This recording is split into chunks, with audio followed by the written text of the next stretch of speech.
Welcome to the Community Safety Advisor Commission meeting. A couple of reminders. Please, when you speak, actually speak into the microphone. If not, maybe you can't be heard. A logistical matter, restrooms are out this door and to the left. We usually start with introductions of those folks around the table. And at some point we may stop that, but today I think we'll continue. But we also have a number of guests, and I want to make sure that those introductions take place. So I will start once again. I'm Janet Jackson, Chair of the Commission. Morbid, sir. LaShawn Carter. Tom Quinlan. Randall Sistrunk. Denise Bauer. Elon Sims. Brian Clark. George Speaks. Tracy Shaw. Mary Worley. Chanel Jones. Brooke Burns. Oletha Wall. Reggie Wilkinson. If I could start with this table here.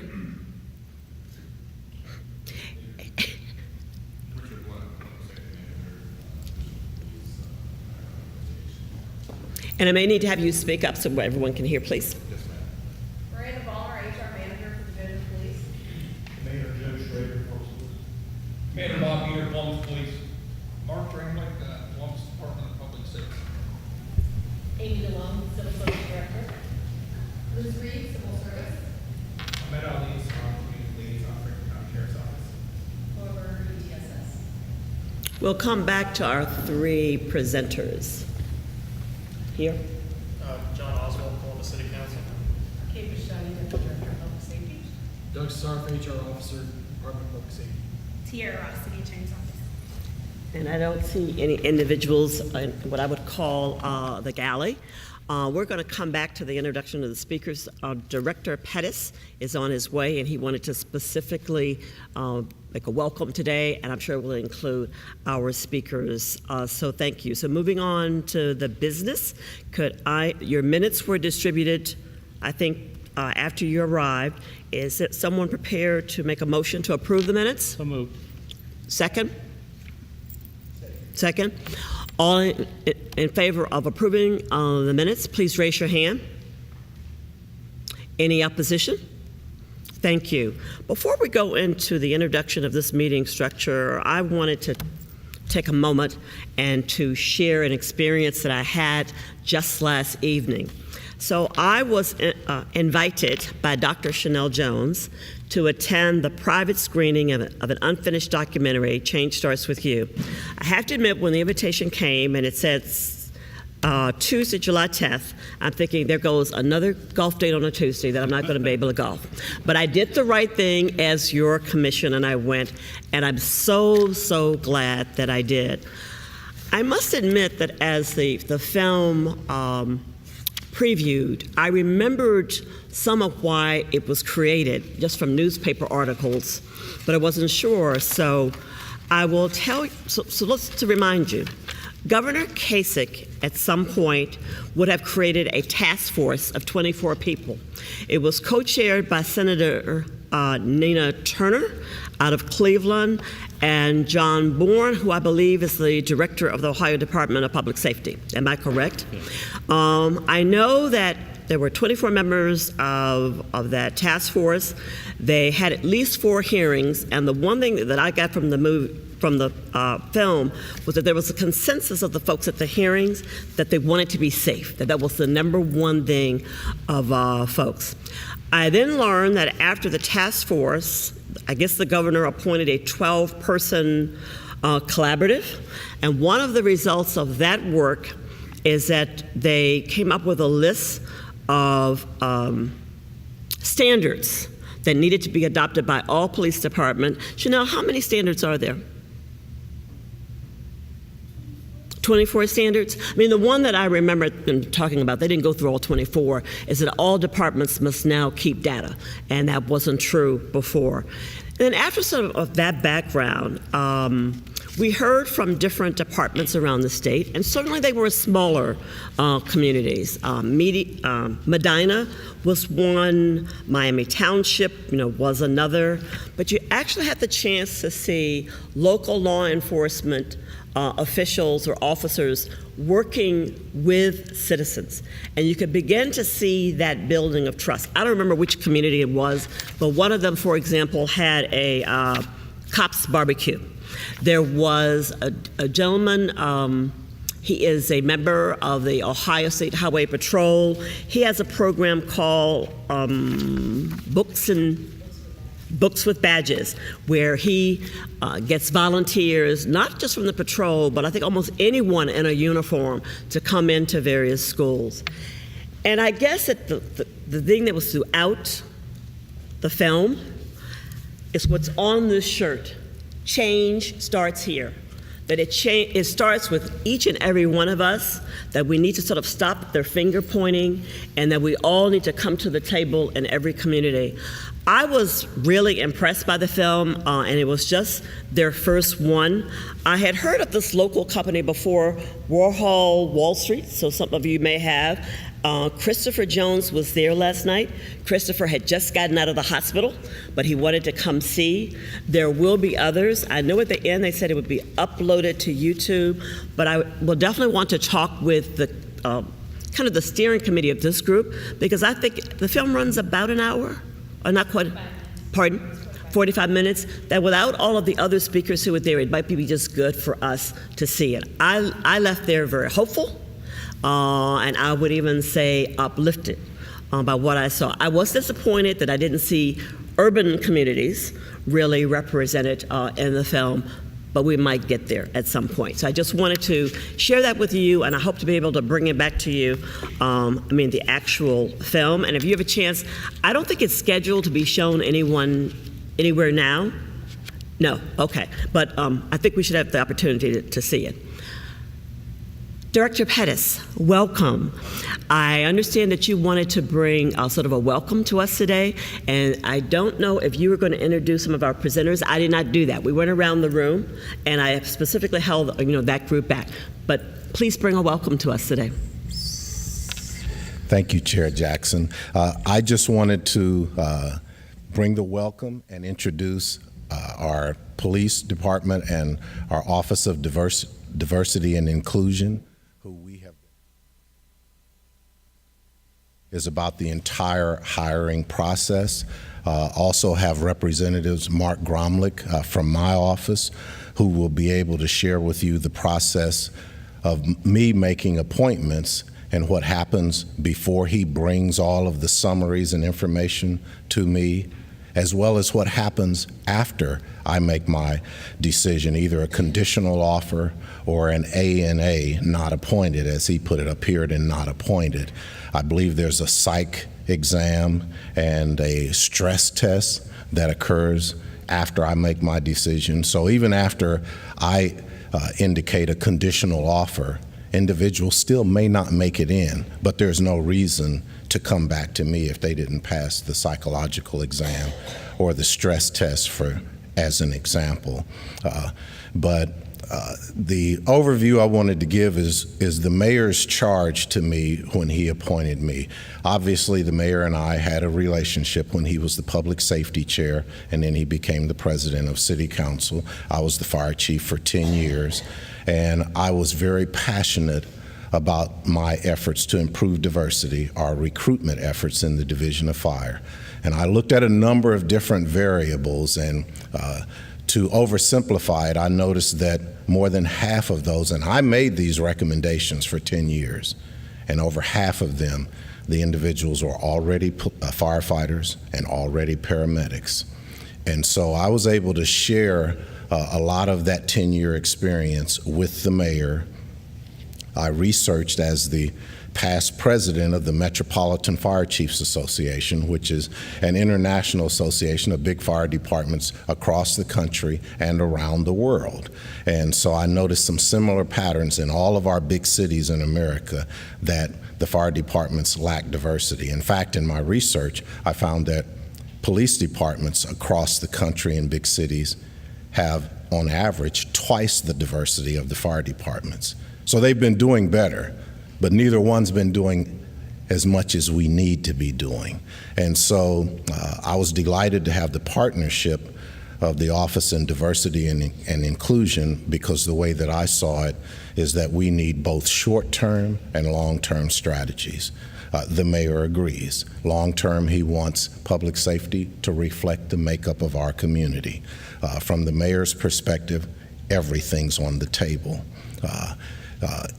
The bottom line is, part of my message has been, government won't be able to solve this and all of the other problems by itself. We will have to have the help of the community. I apologize for being late. I had a meeting with Dr. C. Dexter Wise. It started at 11:30. I thought I'd be there for about a half an hour, get some lunch, and come here. So I'm not staying the whole 4 hours because I'm hungry.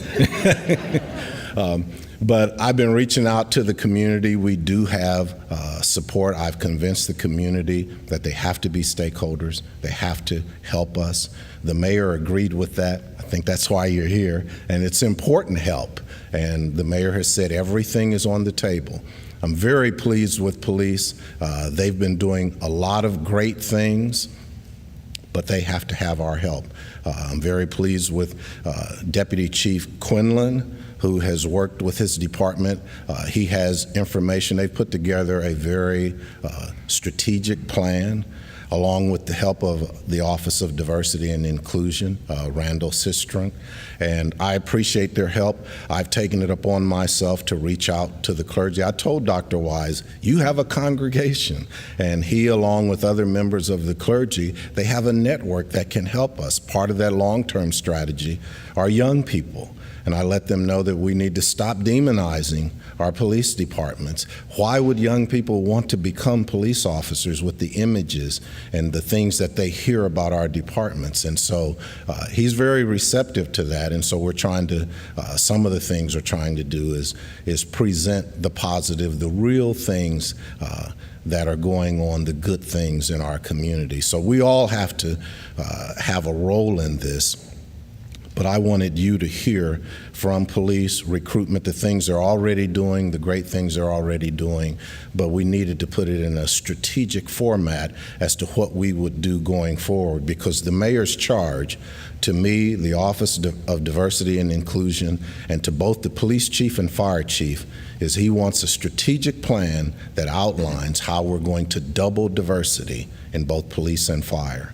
And of course, we gained our diversity through federal consent decrees. So we hired a lot of minorities from the mid-1970s through the mid-1980s, and we hired them all at once, so they start to retire all at once. So these numbers are dropping, so we need to cut off that decline and then build it back up and show the mayor how we're going to double it in 10 years. And I think they've put together a great plan. I work relentlessly and continuously with the clergy and community leaders, including Naina Watson, as to what we can all do to get the right message to our young people. And I think we have some great officers that have been doing great work in the community that helps as well. So I wanted them here to let you know that, and Mark Gramlich can tell you what we do in my office, what he presents to me, how I go about making my decisions, and when I don't agree with the recommendations that have been made to me and why I wouldn't agree. It would be based on information he presents to me, and then what happens after I make my decision. And then, of course, recruitment and Deputy Chief Quinlan and Randall Sistrunk can give you information on the strategic plan.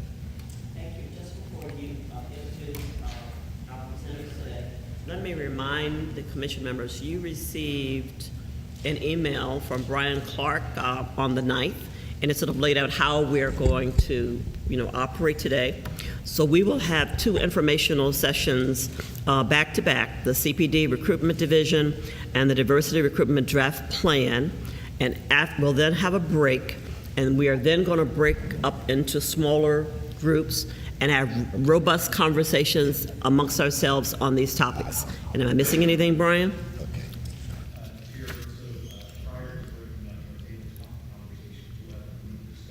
About what we've heard today, just so we can sort of get the ball rolling in terms of places the tabletops might want to focus. Since you had the mic, and I want to make sure we don't miss it, could you share with the commission where we are with the hiring of our consultant? So our 5-member evaluation committee looked at 7 proposals. Out of those 7, we chose 3 that we felt merited an in-person visit. Some of those in-person visits were via Skype because we had folks flying in from Honduras. Someone was in Latvia, so middle of vacation season kind of makes sense. I think we were very impressed with 2 of the folks that came in, but at the end of the day, made a decision that there was one particular consultant that had a very strong track record of doing exactly what we're asking them to do here. So right now, the purchasing office in finance and management has made a recommendation to Director Lombardi. He's accepted that recommendation that we enter into negotiations with Matrix Consulting. Matrix Consulting, for your reference, and I'll send out a link to this report, did a report very similar to this in the city of Austin a few years ago, focusing specifically on community policing and using that as the lens for considering the operations of that particular department. So they're in negotiations, adding a few things that the committee felt needed to be added into their scope of work, and our hope is that it will not be by the break, potentially, but hopefully by the break, get this to council for approval, and then we'll move forward in August with that consultant. Director Pettis, introductions. Deputy Chief Tom Quinlan, I'm not sure. I know the members of police recruitment, but I'm not sure which ones he brought with him, so he can introduce the team that he has with him. Thank you, Director. And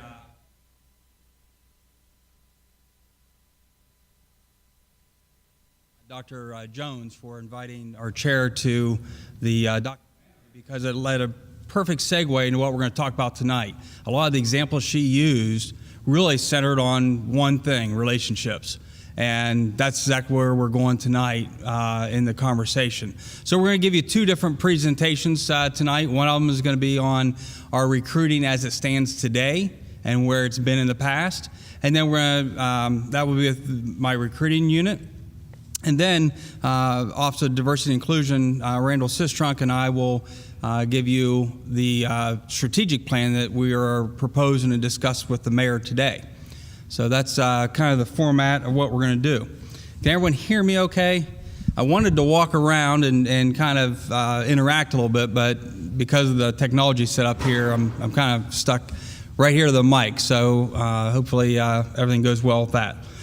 So you see a couple images on your screen. I didn't want to stick lots of words up there. I wanted to just use a couple images to get started. These images meant something to me when we talk about recruiting.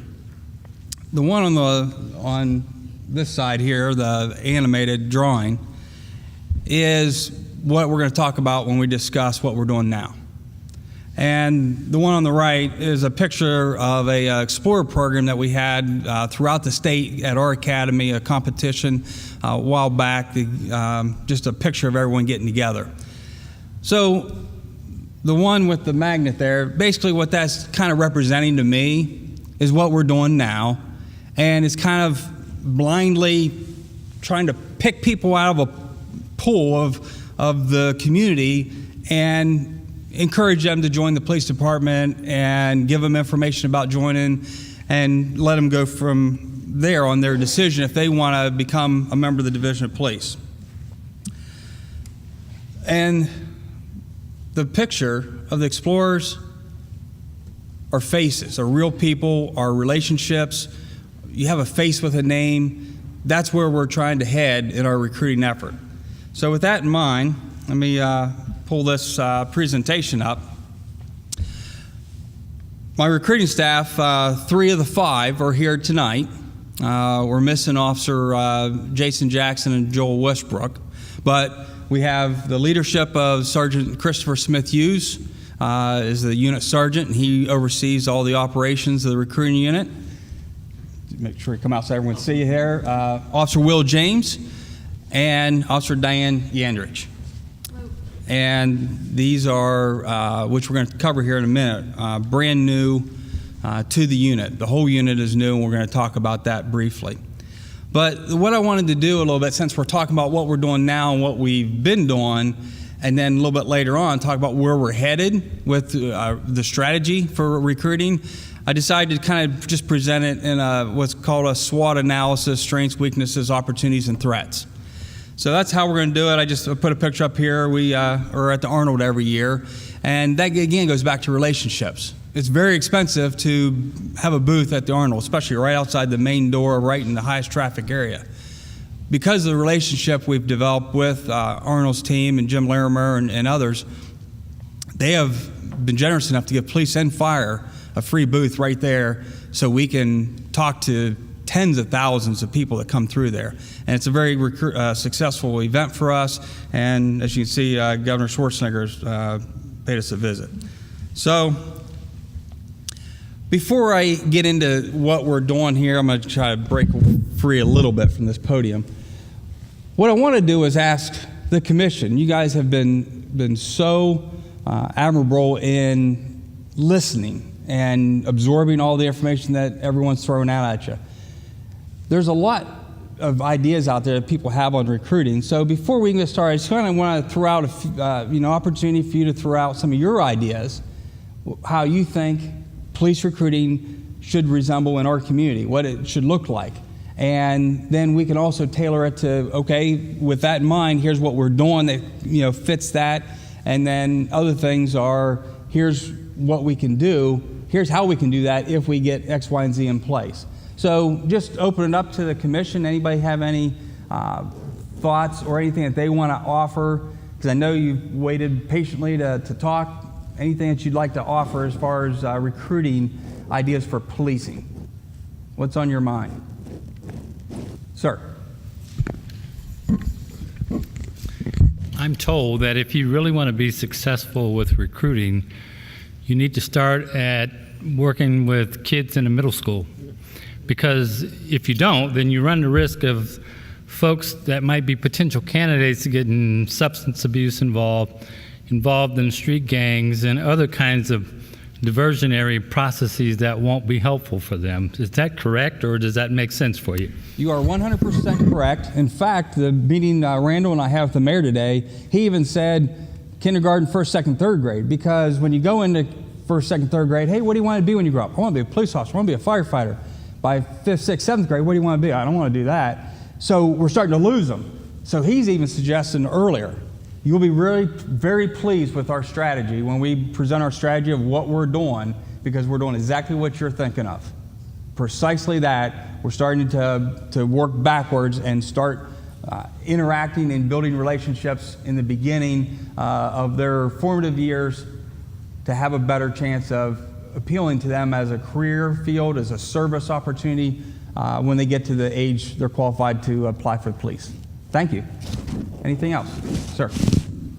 I would wonder about the ways that you could incentivize your existing officers to identify, apprentice, and maybe even receive a stipend to support new officers that come into the precinct based upon their referral. As a way of growing your own kind of experience in particularly underrepresented populations. We know that there's legacy experiences for more traditional, families. Like I grew up in a police family, so to speak, and the same thing isn't true for minority communities, right? So how do we go about developing that kind of legacy where you can say, I'm from the black community in Linden and I am part of a police family. My dad was a police officer. Now I'm an officer and my son will be too. And how do you incentivize that type of experience? Excellent point. Again, budgetary issues all can be resolved when there's a will. So we can look at that. We already incentivize officers to train police officers after they get out of the academy. Field training officers are given additional stipend, if you will, to do all the extra work that it takes to document and do stuff outside of their regular duty hours when they're with the recruit officer. So we've already done that to some degree. Can we push that down to a lower level? We've talked about that.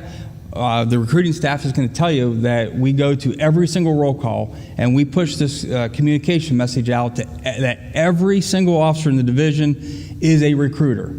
I have 5 fantastic all-stars that are in charge of recruiting.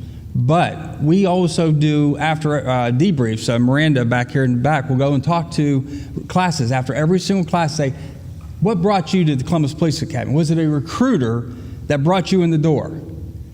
In almost every case, it was word of mouth by an officer on the street, either a family member like Legacy, what you're talking about, or this officer worked special duty at a movie theater and he talked to me all the time and always encouraged me to apply, and so finally I did it.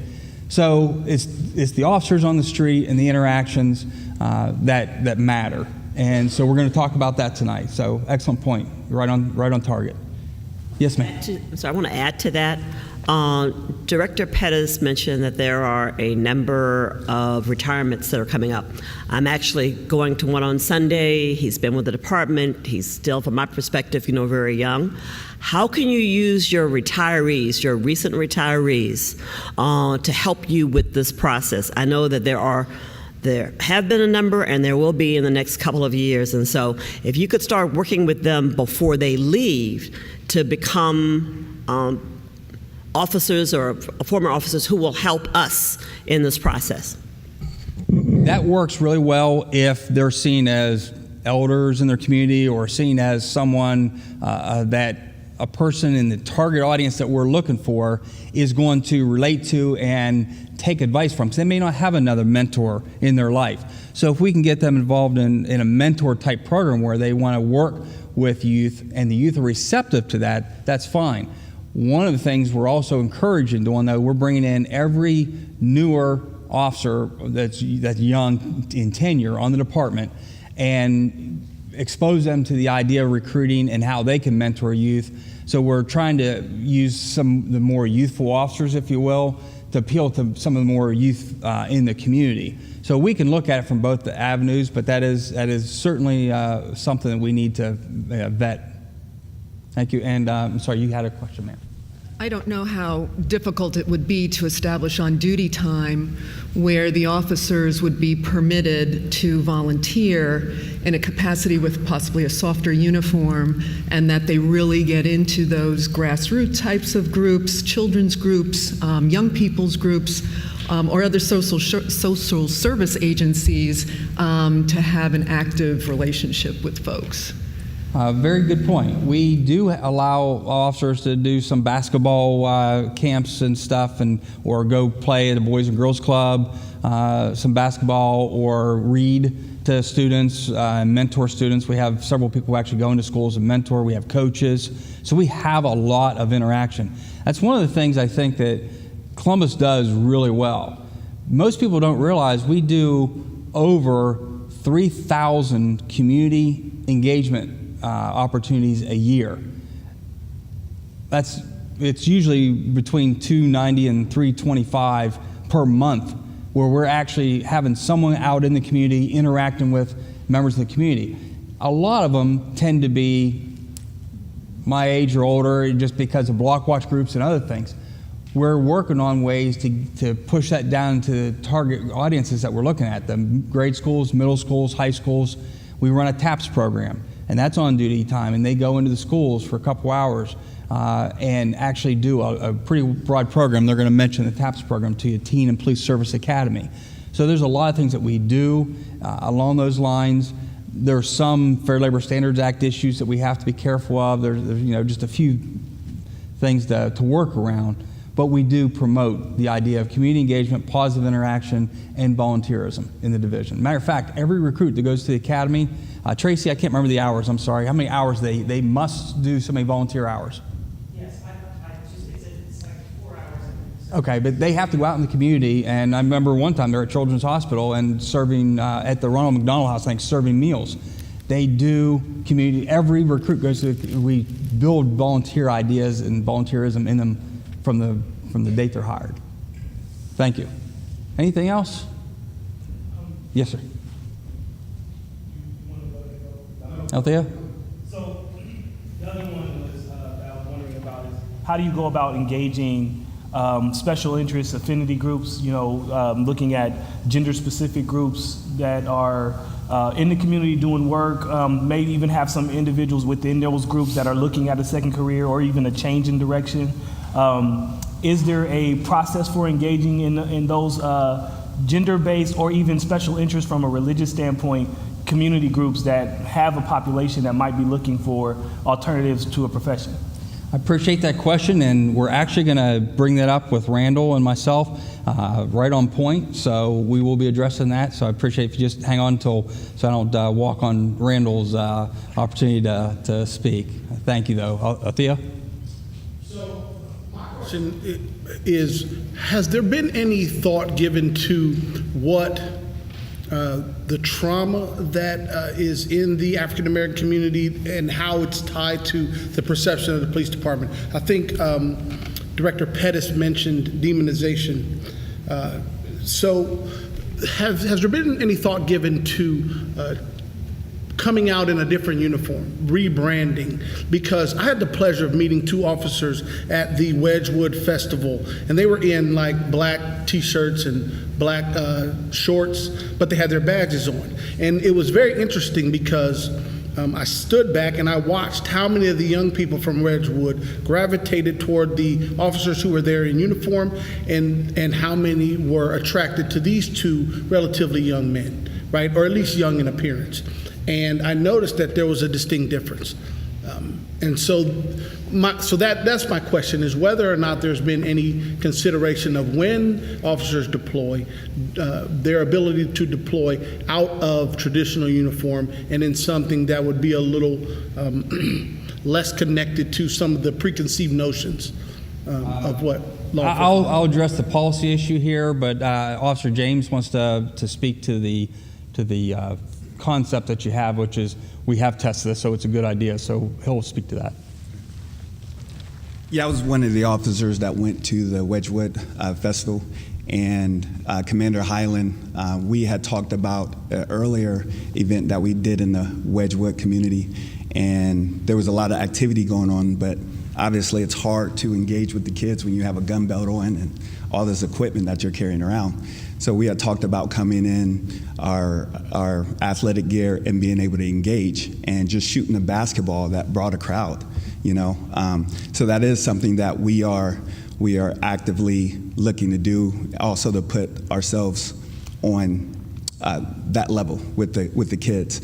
Another thing is I did a talk at ODU, and I found out from college kids that when we engage in them, this uniform is intimidating. You know, off the rip, it's intimidating, and it creates that barrier right then and there for a lot of minorities.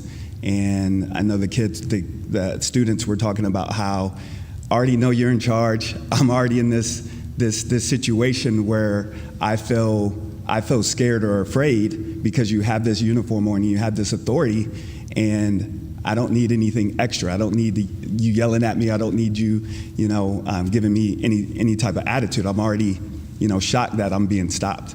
So that's one of the things we talked about, being able to get on the level of whatever event that we are going to. One thing that our chief is doing that's great right now is we have the trips to DC. And so we visit the Holocaust Museum, and we we learn about the German police department and what their role is.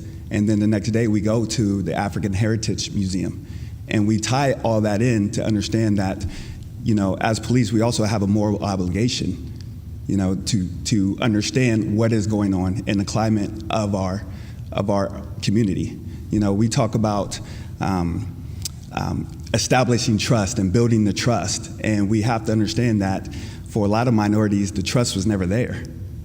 There was no relationship that established trust. And that's what we're trying to do, establish relationships so trust can be built and have that foundation. I want to go one more time. So right in line with that, has there been any thought given to the idea of a diversionary program where we take low-level offenders and connect them with officers so that they can get a perspective on what the impact is on the community from law enforcement perspective? So that in my mind, it gives two opportunities. One, it lets you build a relationship with a person who may go through the process of being justice involved and become become adversarial toward law enforcement versus having your perspective and getting an understanding of how they might even be able to divert some of their loved ones or even save their own lives by becoming engaged with law enforcement or public safety in some way. I work actually with Shuba Lumbach of the Franklin County Court System on the juvenile JDAI, Juvenile Detentions Alternative Initiative. So we have discussed that in the juvenile platform. So we're talking about that. As far as softening of uniforms, we have changed the uniforms for our bike officers and our mounted unit, where now they have a polo, has a badge on, it's white from here up and blue here down, so it doesn't get as dirty when they're loading bikes or getting around horses and stuff. But it does have, and they're wearing shorts and stuff. It is a softer uniform, if you will. We have resisted what other agencies have done. Some agencies are big on wearing the external vest. And if anybody watched the video, it was online. I'm not going to critique the officer or anything about it because I don't know any of the history. But from an appearance standpoint, it was one where the lady was being threatened because she had a Puerto Rican shirt on and was being threatened to say, you shouldn't go back to your country. Didn't realize it was part of the U.S. But anyways, the officer was standing there with his hands tucked in his outer vest there. And I've seen people do that over and over and over, and I just think that just looks terrible. We've resisted that. We have a very professional uniform. We have a white shirt and tie. I mean, it's a very professional looking uniform. It's not a militaristic uniform. We look like the professionals that we are. And we also have the amount of engagement we do. All these things, when we go to the Boys and Girls Club, we go to Ohio State Sustained Dialogue, we wear softer uniforms or plain clothes or a polo that just says, like a patch that says police. So we do that quite a bit. We've tested it out. The thing is, especially minority youth that we're concerned about, that you're asking questions about, when they encounter an officer on the street, they're going to encounter him looking just like this. So when we do these 3,000 engagements a year, we want to be dressed the way they're going to interact with us on the street, so they don't have that fear, because they know Will and Chris and Diane as by name. They don't see a person in uniform. They see the person, not an image in uniform.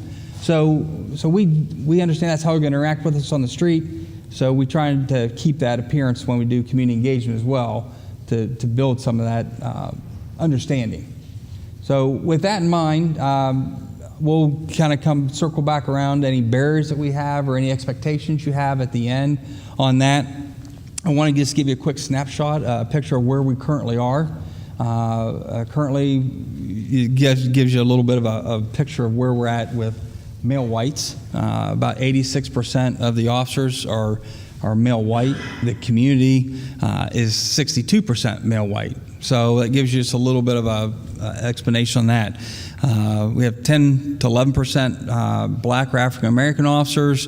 The community's 28%. 1% Hispanic or Latino, the community's 5%, and then the reason I put some spectacles on female is being 51% is what the community population is. We're 11%. When we talk about doubling diversity within 10 years and being reflective of the community, we have to have some realizations up front. We're not going to get to 50% male, 50% female in the organization in 10 years. So we understand that going into it. But these other targets, we do have some reasonable expectations that the male white population is declining, African American population, Latino population is increasing. We want to see that reflective of the numbers for our agency as well. So that's what the strategic plan speaks to. And I'm going to introduce Will here, let him talk about staffing. Yeah, this is in addition to the last graph. And as you can see, when you look at sworn personnel, everyone that is sworn in and carries a badge and gun, we have can you hear me now? Okay, sorry about that. I'll look over here. This graph was in 2016 that we were able to pull and research. We're doing a lot of research when we got in January, so we're starting from scratch. We need to look and see what we're going to be based off of, what we're going to be judged off of, and this graph is what we're going to be judged off of.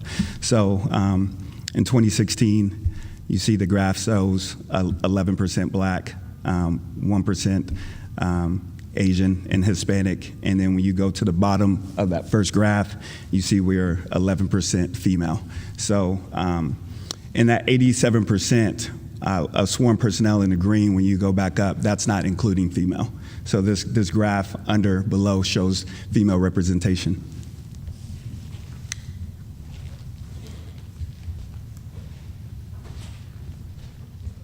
So we made a change this year as well. In the past, this was the recruiting unit. We had 3 officers, 1 sergeant, 2 officers. That was the entire recruiting unit for a city of 800 plus thousand people. And we also had a regional and national reach we were trying to do with 3 officers. The chief made the choice to completely do a wholesale change in the recruiting unit. And you see our new recruiting unit over here to add an Explorer program, which these 2 officers here are our Explorer advisors for the youth. And then we have the rest of the officers up here that you see. So we made a wholesale change. We added 2 officers, of basically 100% increase in staffing for officers from 2 to 4. We're going to talk in a little bit about what other cities comparable size have, so we're still a little short of what we would like. But again, that's opportunities for the commission to weigh in on where you feel we need to be to reach our 10-year strategic goal. So I just wanted to introduce you and let you see that we have made changes to move forward in a different direction by working with relationships with Explorer programs and cadets we're going to talk about, as opposed to just going out and doing traditional, like I said, blindly plucking people out of thin air or just out of a job fair or whatever and saying, hey, have you ever thought about being a police officer? We're now doing it differently. And thanks to this unit, that's how we're going to accomplish that. You want to? Good afternoon. So we wanted to talk about some of the new pipeline programs that start with the youth, that we want to start earlier, we want to start younger. I have actually, I'm actually from the east side of Columbus. I grew up in like Barnett area, Northeast Mifflin Middle School. I went to St. Charles for high school, so I'm a born and raised kid here. And now this is something that is near and dear to my heart, so I want all the youth that are in this city to know and be passionate about becoming police officers or firefighters, because that's very passionate to me. Wanted to talk about the student to officer program. I was one of the original officers when I was an officer to participate in it. And basically how it worked is we were introduced to young people that were interested in in becoming police officers. In different high schools. I was tasked with getting 2, Mr. Jameson and also Mr. Millsap. They came out, they rode with me, they learned the job, they loved it. And then I also gave them advice for life outside. I talked about decision-making skills, about, if you got in an argument with mom, like, hey, call me, talk to me, we'll do some things. Also, I had a situation with one of the kids where his girlfriend passed, and we had to deal with that. Very important, and they both still have aspirations today of becoming police officers. We also do Explorers program, which we'll explore in depth, and we do a lot of outreach with going to community days, going to different events, and going into elementary schools to just share our profession, doing a career day, showing up at a rec center, participating, coaching, these different things, and we're bringing all of that to what we do. So when we talk about the strengths of this unit, of what we have, number one, we have a new unit with new goals and directions, but we also we're exploring these programs, making these programs part of our official operation, not something that volunteers did. We've had Explorer programs for over 20 years, but there was always a volunteer program. Now it's something that we're actually incorporating into our full-time activities. We have a top-down commitment. You can't read them. I think they should be attached in some packets that you will get. But they're letters from the mayor of the city of Columbus, Mayor Ginther, and the chief of police, Kim Jacobs, have both thrown their support 100% behind the plans that we are doing as a strategic revision of how we recruit. And so we have commitment all the way from the top down, and we're going to push this all the way down through every rank, down through the officers, so everybody can be on the same page. And we also have all the players in the room. On the other slide you saw up there is a posse, means police officer selection committee. You've already heard from many of them, civil service, background, all the right players in the room to try to figure out where our barriers are and what we can do to overcome them. Diane? All right, I'm here to talk to you about our current efforts. Right now we are conducting police applicant study skills sessions. We have done 7 of them so far in the last couple months, and we have 1 left. Police applicant study skills were designed because, and I'll show you later in a chart, that a lot of minorities were having difficulty passing, most specifically the multiple choice section, which is 1/4 of the exam. So we conduct them. They're an hour and a half to 2 hours long. Anybody's invited to come. We have people sign up on Eventbrite. Yesterday, we had 53 people show up. Another effort that we're doing is Get Fit and Informed. That program is designed to help people get through phase 4 of the physical fitness exam. That's the physical portion. Our unit firmly believes in the importance of physical fitness and for the mind and body connection, and that it's good throughout our career. So the reason that Get Fit and Informed was designed is because a lot of women either didn't show up to phase 4 after passing phase 3, or they came and they failed. So that's one that we're also doing. Run with Recruiting is very similar, except this is designed for people that they want to come out and run the 1.5 mile run. So if you are getting ready to start the academy, there's a new OPATA physical fitness standard that has been put in place.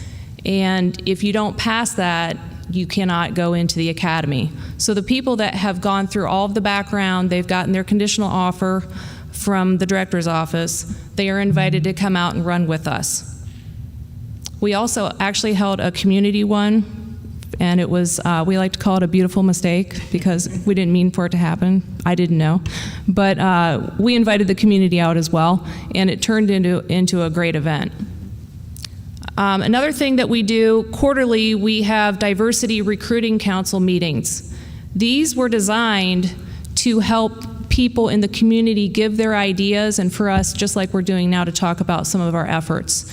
Anyone is welcome to these. If you want to be a part of it, let us know. Actually, the past session came from one of the diversity meetings, so we're really proud of that. You want to talk about the boot camp? Oh, you know what? Let me skip that real quick. Sorry. We're having a job seminar, everybody knows, I think, on Saturday. We're having one this year. We've had, I think there's 430 some people as of yesterday signed up for it. Another thing that we're doing is we're going to historically black colleges and universities. We went to Wilberforce this last spring. We'd like to go to more. So we're going to have to figure that out. Central State would be another good one to go to. And we've been going to recruiting summits. There's one that we went to in San Diego, one in Miami, and one in Atlanta to get some new ideas. One of the things that I got out of the social media one was to do some videos utilizing iMovie, and that's how we've been advertising the majority on our social media for the job fair coming up. All right.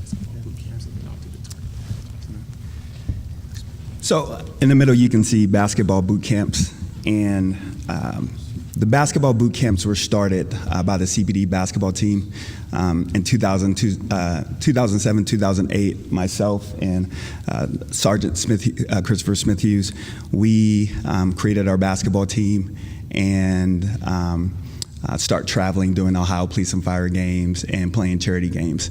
My parents teach at South High School, and we start going over there and engaging with the kids and taking our team over there to play the kids and everything. And then we thought, why not invite them out to our academy? And so we invited them out to our academy, and it grew from there. Not only did we invite them out to our academy to do boot camp workouts, we also engaged and talked to them. We bring in guest speakers, some that played in the professional ranks in the NFL, as well as the NBA and former OSU athletes. And they just talk to them about life and transitioning from sports to a career. We also sit down and have lunch with them. Some of our sponsors for the lunches are Chick-fil-A and Subway, and we eat and we have dialogue. We let them ask any questions that they want, and it's been a great thing. Recently, we added 4 more high schools, Independence, Eastmore Girls High School, Linden, and we did South again. We're looking at 10 high schools, and I'm looking to get with our Commander Meter over here, who's in charge of our training academy, to make that happen. Just wanted to talk briefly about the targeted advertising. Right now, we've been working a lot with Radio 1 and also with Columbus Media that has Quest and Telemundo.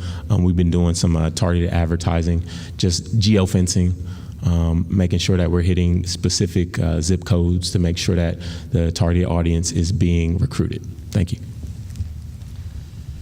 So a quick disclaimer, we go to recruiting summits. We have all the different major cities in Ohio come down to our academy. We meet, we share ideas between recruiting units. We send people to training around the country to get ideas. Just a quick disclaimer, there's really no one that has figured this out better.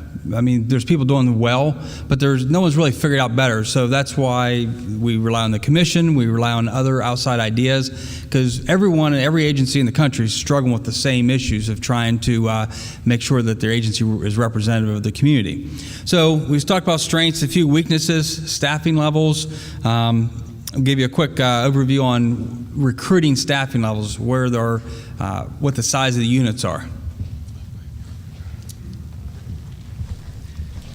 Like I said, we came in and we're learning. So we're calling other departments. I'm talking to other recruiting units, and we're trying to find out what everybody else is doing. As you can see in the middle, we're looking at our recruiting department compared to some others, and you have a significant difference in size.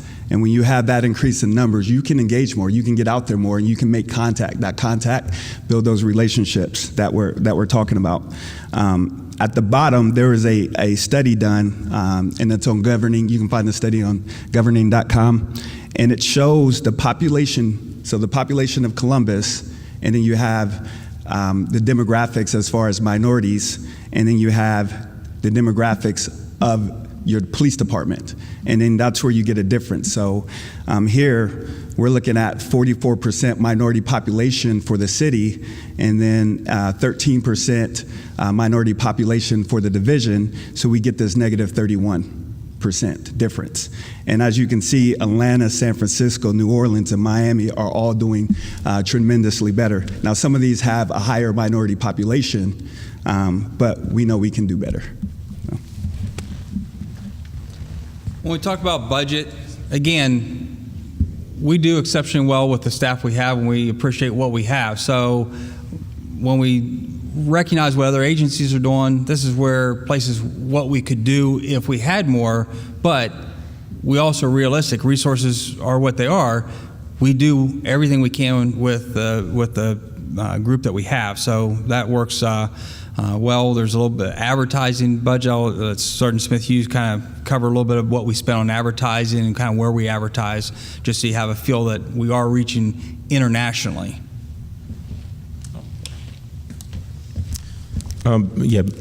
Basically, just to follow up what he was saying, so I'm fluent in Spanish also, so we've been doing some different types of both local in English, and then we've also been doing advertising in Spanish.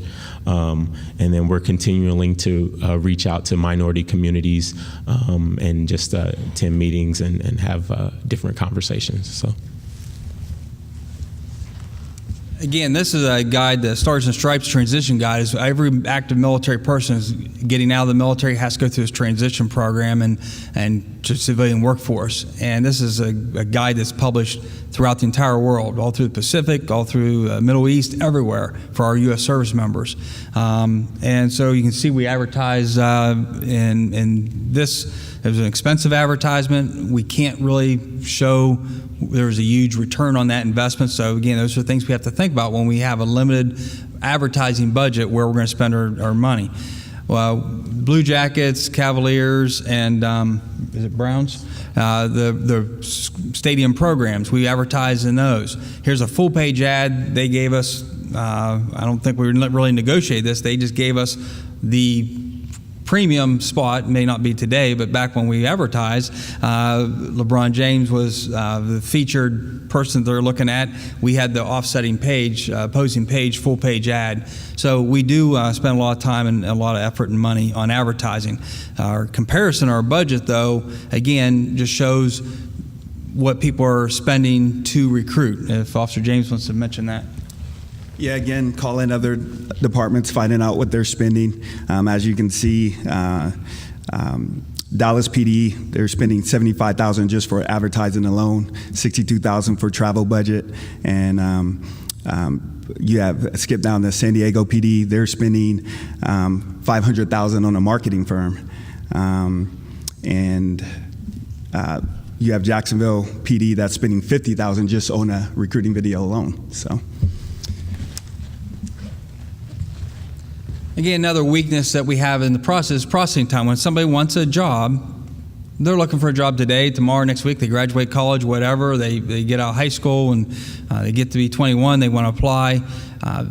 Our process, just by the nature of how it is to go through all the steps to get hired, you sign up in July, take a test July to September, somewhere in that time frame, for a class starting June or December the following year. So again, that's just a place where we lose people, and we understand that. So we have to look at those and see if there's ways we can improve upon that. Our opportunities, again, trying to create these relationships and develop this interest in public service and law enforcement as early as middle school and maybe even perhaps earlier as our staffing allows us to do that. The Explorer program, who's going to go? Okay. I believe, so in 2018, we just signed 2 officers. That's Officer Westbrook and Officer Jackson. Explorer program for young adults. We actually have the NALEAC conference coming up where we're sending 13 of our youth to go show everybody else that we're the best. So it's just a good program, provide youth and young adults with hands-on opportunities to learn what we do in police. A very good and successful program. We recently just had 2 of our people graduate, Ian and Aaron. So just wanted to share that. Yeah, I wanted to hit just a little bit on that. We had 2 just graduate from the academy that were former explorers, but we've had, I don't know if we have the exact number, we have quite a few on the department who were explorers and went on to become police officers. And I thought there's a different picture I have up in one of the slides that shows some of them that were on the department or were explorers and now on the department. So it pays off for us. Again, we have additional staff. That's an opportunity. We can expand our reach, and we are developing a community relations strategy for a 10-year plan to increase diversity, double it within 10 years.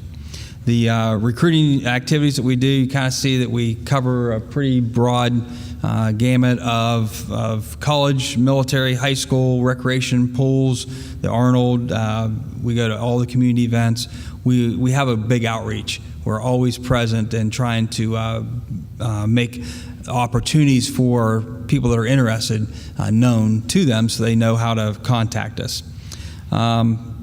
There was some threats that we have I want to talk about real quick on this.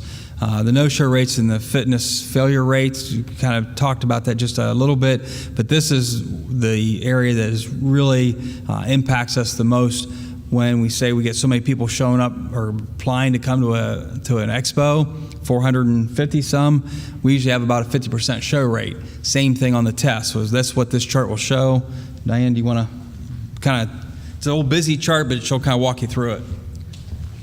So just take a look at the circled part. You'll see that, well, look above it, and you have 2409 or 2514 actually applied. And if you look, only 1229 showed, so that's half. And it went from 44% diversity down to 41 if you look over to the very right-hand column. So how are we going to get people to come? What are we going to get to up that number of the people that actually show up to take phase 1 through 3? We're going to try to utilize texting instead of emails for the people that you know that are always on their phones. That's where they look, along with the emails. And then, let's see, you look down here, when you get to the gray line, you'll see that there are only 447. So we talked a little bit earlier about the multiple choice being an issue for minorities, and you'll see down here past multiple choice 926. So we went down from 1229 to 926. So each time you go down, you're losing people. And then obviously for the physical fitness, like we spoke about a couple times, 537 showed, and we ended up with 447 eligible. So we just want to raise that up because we're still good. We're at 36%, but we want to get it back up to where we were at 44%. The important part of this chart that I want to make sure that you're aware of too is the bottom 3 bands. Just so you know, when we're talking about the 70 band, because the way we do our testing, we're not typically ever getting to the 70 band, so we have 33 people, non-male whites, in that group that will never get looked at. So if we can increase the amount of people who attend and go through every phase, we'll increase our opportunities to make our division more representative of the community. So that's the areas we need to touch on how we break down from the testing process. A couple other threats that we have just to talk about. We're in a great time, a great era. We have 3.8, 3.9% in Franklin County or something unemployment rate. That's really good, but it also means there's not a lot of people looking for jobs, and there's a lot of people that are looking to hire. So again, there's a lot of people are fighting for the same groups of people.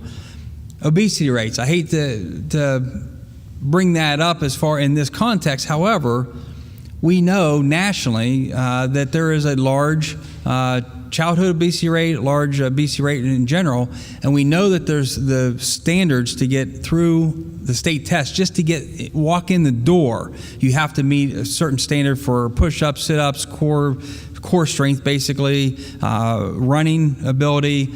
So that eliminates some people right off the bat, and so that's a weakness or a threat that we have as to who we can actually bring into when we look at who we're looking at in the community.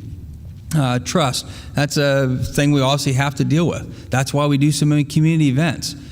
There is a trust issue with police right now. We recognize that. But I think we're a lot more progressive and a lot more ahead of the curve than maybe others out there that are also trying to recruit. We put a lot of effort into building this trust. The community, the support we get from the community, I think, can show. I mean, we passed a tax levy just to save police and fire. That doesn't happen when people are totally anti-police. I think while there's a trust gap there, I think we do a really good job, and we got a really good community support, and that's to the community's credit. One thing I wanted to talk about, there's other legal issues, residency issues, military. We're fighting for the same people they're fighting for, and they're getting. There's disqualifier standards, all those things that we have to deal with. But the one thing I want you to know is, we looked at population in Franklin County. I couldn't quite narrow it down to Columbus, but Franklin County right now it's 1.2 million. In 2030, when we look at the 10-year strategic plan, we're going to be up to 1.4 million people in Franklin County. So that sounds good. We're going to have more opportunities, more people. The reality is it's actually a threat because in 2018, today, there's 44% of that 1.2 million population in what we would consider a hireable range, which is basically 20 years old, because anyone earlier than 20 we can't look at. And not that we have any cap or any limit, but we don't see a lot of people over 50, so I'm just using a broad range of 20 to 50. We don't see a lot of people, lining up to join us over 50. So we do have some, though, but it's not real broad. So our hiring range is from 20 to 50, say. Right now, this represents 44% of the total population. Even though we're going up 14% in population, the range from 20 to 50 in 2030 is going to be 40%. It's actually going to be smaller. So those are some things that we have to be aware of. And then our anticipated turnover. Yes, sir. Not the previous slide, but the one before that on the no-show rate. One thing I noticed, one more slide. I think it's clear that the no-show rate is higher for the more diverse applicants, but I think one thing that we have to be careful about is in decreasing that no-show rate, things like text messaging could actually make that balance worse, right? If the less diverse applicants are more responsive to text messages, you could reduce the overall no-show rate, but actually make the applicant pool even less diverse. So I think as you're thinking about ways to reduce that no-show rate, evaluating the actual impact on the diversity, I think, is going to be important. I agree. We can, end up getting a lot more people to respond that maybe self-selected out in the past that were, say, male white. But the one thing I seems like is everybody, no matter where they're at, always have this phone in their hand. And so that's what we're hearing from the Diversity Recruiting Council, is that people aren't responding to emails or U.S. mail, but they all have their phones. So we're actually getting that idea from the Diversity Recruiting Council. So we will watch for that, make sure that's not an unintended consequence. So thanks for bringing that up, but we will try to increase the diversity no-show rate. So anyways, just moving on real quick. I want to touch on this super quick. The entire division, you can see the ranks of commander, deputy chief, and chief basically in the next 10 years are going to be all completely changed. So there's upward movement opportunities for the people we have. The average officer age right now is 40 years old with 12 years of service. The investigative subdivision, those 50 years old and 24 years of service. So it kind of lets you know a little bit about where things are going as far as the turnover that we're going to have, where the opportunities are going to be. We have, what did we figure out was a 24% diversity on the police department actually, when we calculate today, like 24%. Every meeting I go to, it always says the same thing. I want to see officers in uniform in my neighborhood. And why don't I see that with 24% diversity? That's because a large number, as Director mentioned, were hired 25 years ago and they're getting retirement age. They're all in investigative plainclothes jobs. You don't see them in those positions. By hiring and what we're looking at doing now, we'll replenish the people in that range. So now we're running out of time. Just real quick, I'm going to close on this real quick. Again, we want to be able to attend more historically black colleges and universities, not just Central Michigan and Wilberforce and others around Ohio, but nationally, if we can maybe have a little better reach there, which requires some travel budget. We want to do some targeted testing and use temporary assignments to cover more community events and some marketing. So those are kind of where we're at with that. I know we're tight on time there. Chair let me know that. So any questions? We are a little tight, and I didn't want to stop you, so we're beyond the time that was allotted. If there are burning questions, we can take them now. I would rather that you hold them until we get to the group discussion, and everyone will still be here, for that. But I think that the information that you presented was very important to us, and I didn't want to stop. So I'll make adjustments as we go along in the our afternoon. So thank you. Don't leave us. Still be here until that session. And Mr. Sistrunk, are you up next? And we've lost about 20 minutes of your time, so do you need to go to about 3:40, 3:45? I'm sorry. Can you work with the time? I can work within whatever time limit is given. 3:10. Why don't we say 3:40? Until 3:40? Okay. Where's the clicker? Sorry. Thanks. How this works. I guess I'll be bending down. Thank you. So my name is Randall Sistrunk, and I am currently the Interim Deputy Director in the Office of Diversity and Inclusion. And so before I begin, I just want to thank everybody here, everybody involved in this process, because as I start talking about this strategic plan, quickly you'll realize it took a lot of people to come to the table to start to work together to push this plan forward. So I wanted to say thank you. So as Director Pettis mentioned, Mayor Ginther charged Director Pettis and both Chief Jacobs and Chief O'Connor in doubling diversity over the course of 10 years. So quickly we organized a meeting working with the Office of Diversity and Inclusion and Public Safety to talk through what this strategic plan could look like. And so I kind of want to walk you through, I'll try to do this quickly and kind of hit some things high level, but really talk about what the strategic intent is in this plan and kind of talk through the mission, through the vision. And so clearly the mission is to recruit applicants that reflect the diversity of the community while also making sure to meet the employment requirements set by law. And the reason why we have that second component in there is because a lot of times diversity is equated with lowering standards in society. And so we wanted to make it very clear that at no point do we expect to lower standards, but at the same time, we want to make sure that we're thinking diversity first. The goal is to double the percentage of uniformed officers, of course, and of course, building on best practices identified not only by CPD, but also through the Office of Diversity and Inclusion, the Safety Advisory Commission, peer agencies, and best practices nationally that we've identified. So this wasn't a CPD only strategic plan. We really looked at what other places and other entities were doing and recommending. The vision is just that officers and command staff will reflect the community's diversity.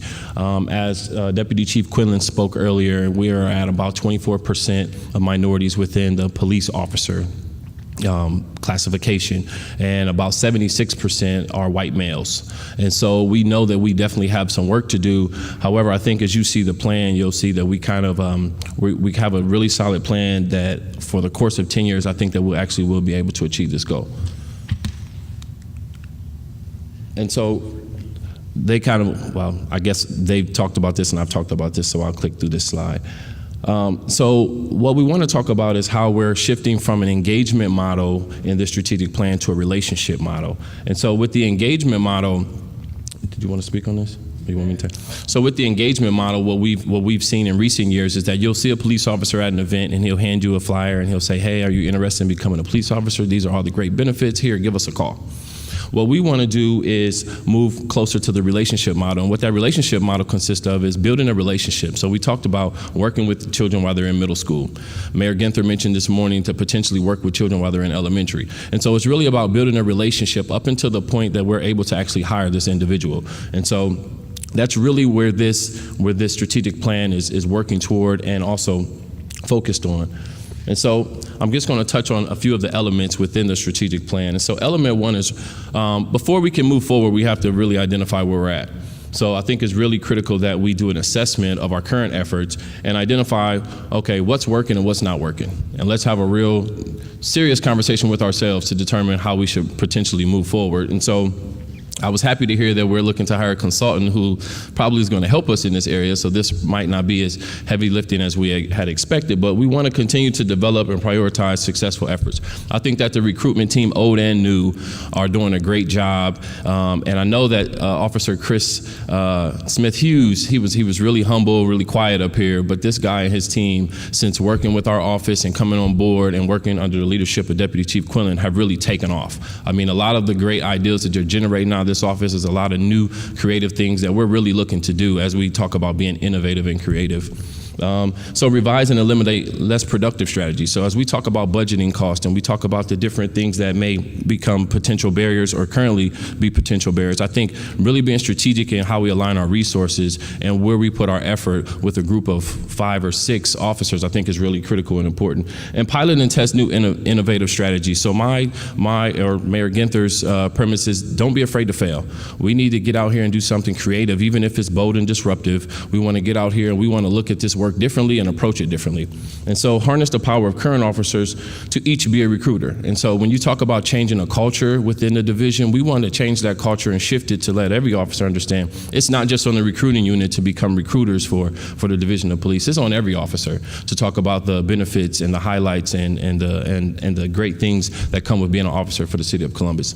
And another thing I want to mention, we were just ranked recently the #1 city in America for college graduates. So I say that to say people move here, people come here. So I think it's very critical that our team have the additional support to go out and travel to other cities locally. My goal is hopefully that we can send them out to cities within a 3 to 5 hour radius over the next year or two so they can start to travel to the Pittsburghs, to the Detroits, because believe it or not, those people move here anyway. So why not go there and start to recruit and pull people in? Because I think we have a as we call the Columbus way, but we have a certain sense of community here that a lot of people are attracted to. Element 2 is really, it's baseline, it's basic marketing, it's basic intentionality. So we want to, sorry, I'm trying to lean down to this mic. So we want to talk about the targeted marketing and messaging. And so coming in and working with the office, quickly we realized that we need to customize our recruiting packages. So if we're recruiting kids to be explorers, that recruiting package, that recruiting material should not look the same as us recruiting a college graduate or someone who's ready to be hired. And so when we look at the Explorer programs and we look at the other programs, when we talk about this pipeline project, how do we customize that recruitment, that marketing material, and really being intentional? Right now, the Office of Diversity and Inclusion is going through a similar process and looking at how we market and advertise our office. And it's not cheap, but at the end of the day, I think that it's necessary. Businesses, companies around the world, nonprofit, for-profit, public entities, they do it every day. So why not do it also for our recruitment efforts in both police and fire? And so also conducting focus groups. A huge component of the strategy is bringing in current officers, bringing in community members, and not only gaining their insight, but also utilizing their insight. So it's one thing for us to all sit around the table and talk about what we want to do, but it's another thing for us to actually go back to our offices and implement these things. And so we want to make sure that based on those recommendations, the messaging, the marketing, and the strategy is reflective of what they've told us that we should probably do. Ultimately, that's the richness of diversity. When you have a lot of different people around the table, you bring a certain level, a certain value to the conversation that you don't necessarily see without the diversity. So I'm going to let Chief Quinlan kind of talk about this technological advance. Just briefly, we're looking at producing a mobile app for a company produced for us, like they did with Austin Police. There's several others around the country, but this is going to allow us not only to be more engaging with the community in everyday principle or everyday practice, but it also has a recruiting piece up there, and we can send push notifications right to someone's cell phone and make sure, hey, don't forget the expos this Saturday, 10 to 2. Don't forget to be there. Sign-ups end July 31st. Don't forget, time's running out. We can send those notifications out to people we've already had contact with. So that's the beauty of this app. Councilmember Remy's been generous enough to help us fund this, so we're excited to have this come online. We're getting ready to send it out for bid.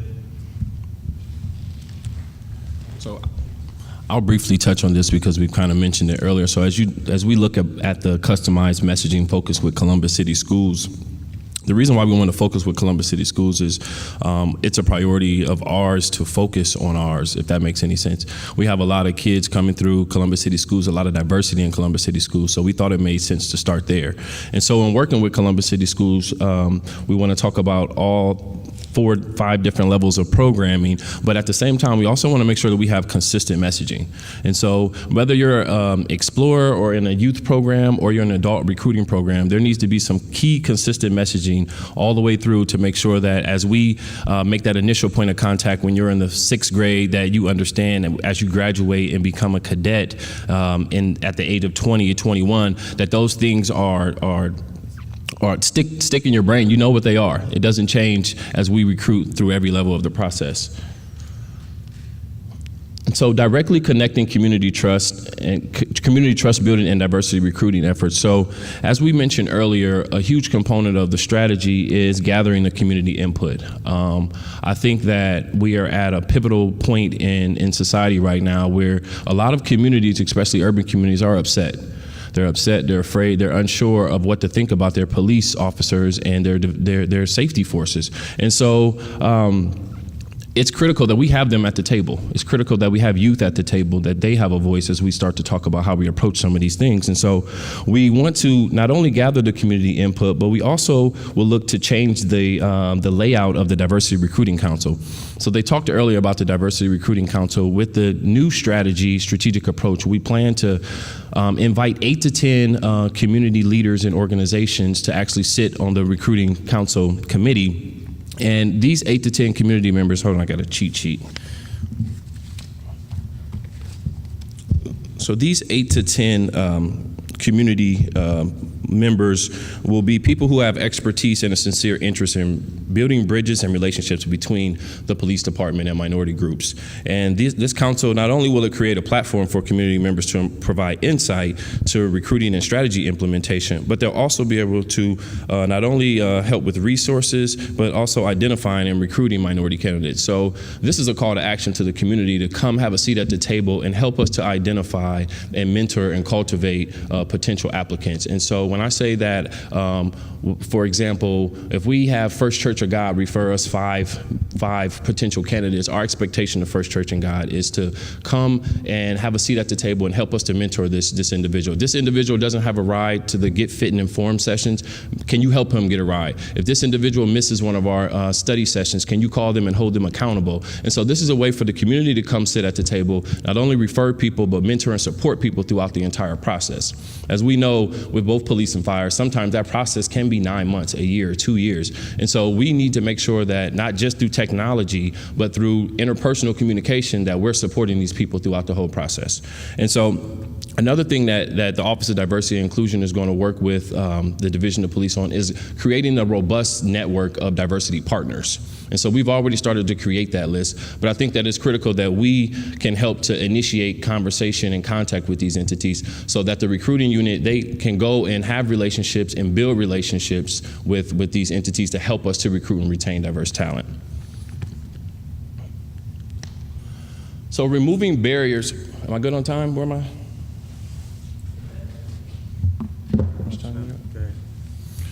So removing barriers and recruiting diverse candidates. So I think that we have to be realistic with ourselves and understand that there are external public perceptions that we have to deal with as it relates to recruiting. And so as we have the social media, we have the national news that we have to basically fight against as it relates to recruiting for people, specifically minorities, to want to become police officers. And so strategically through this plan, we want to make sure that we're highlighting officers in a way to show them differently. So what we plan to do is work with our communications team to highlight officers working well with others in the community and being really intentional in how we do that, making sure that these are diverse officers, making sure that they're in diverse communities working when we're capturing these type of things, because we want to make sure that we're telling the entire story, because a lot of times we don't get the entire story out. What the community gets is what they may see on TV or what they may hear via social media, but I think we can do a better job of making sure we're changing what that conversation sounds like.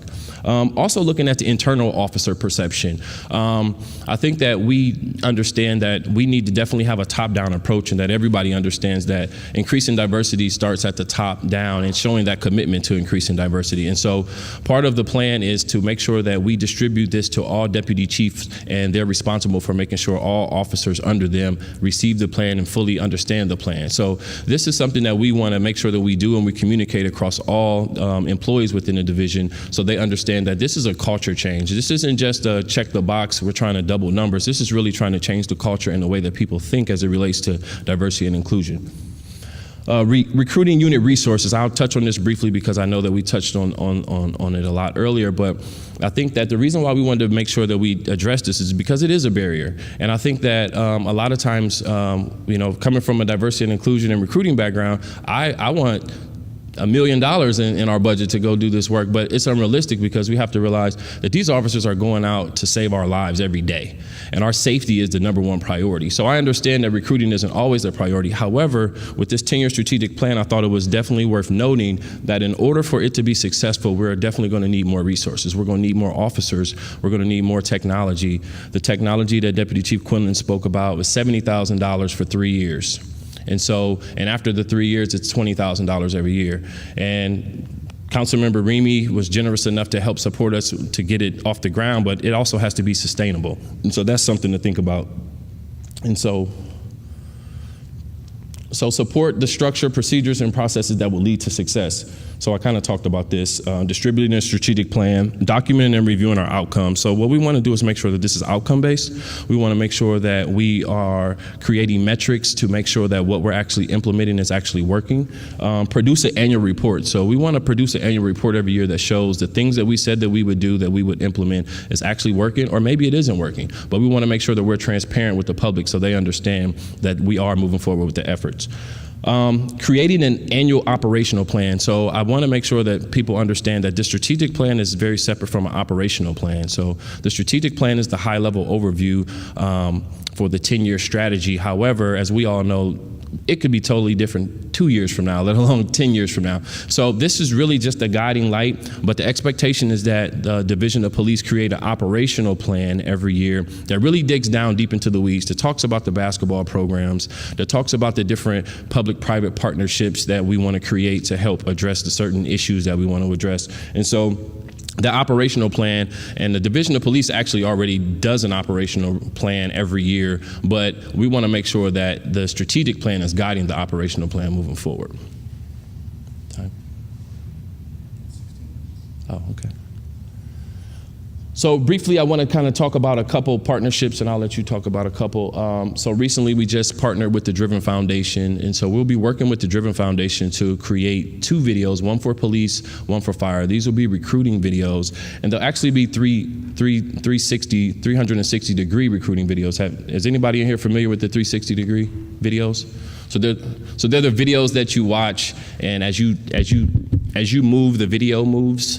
And so really, it's 2018, and we really need to catch up as far as how we're going out there and trying to attract talent. And so when the recruiters go out and they're next to the FBI and they're next to other larger entities, some of the technology and things that they have it doesn't even compare. And so the Driven Foundation took us on a tour and has met with us, and we're actually meeting with them next week to talk about creating those recruitment videos. And so that's phase 1 of the recruitment videos. Phase 2, if we can find the funding, is to actually create a 3D, a virtual reality video.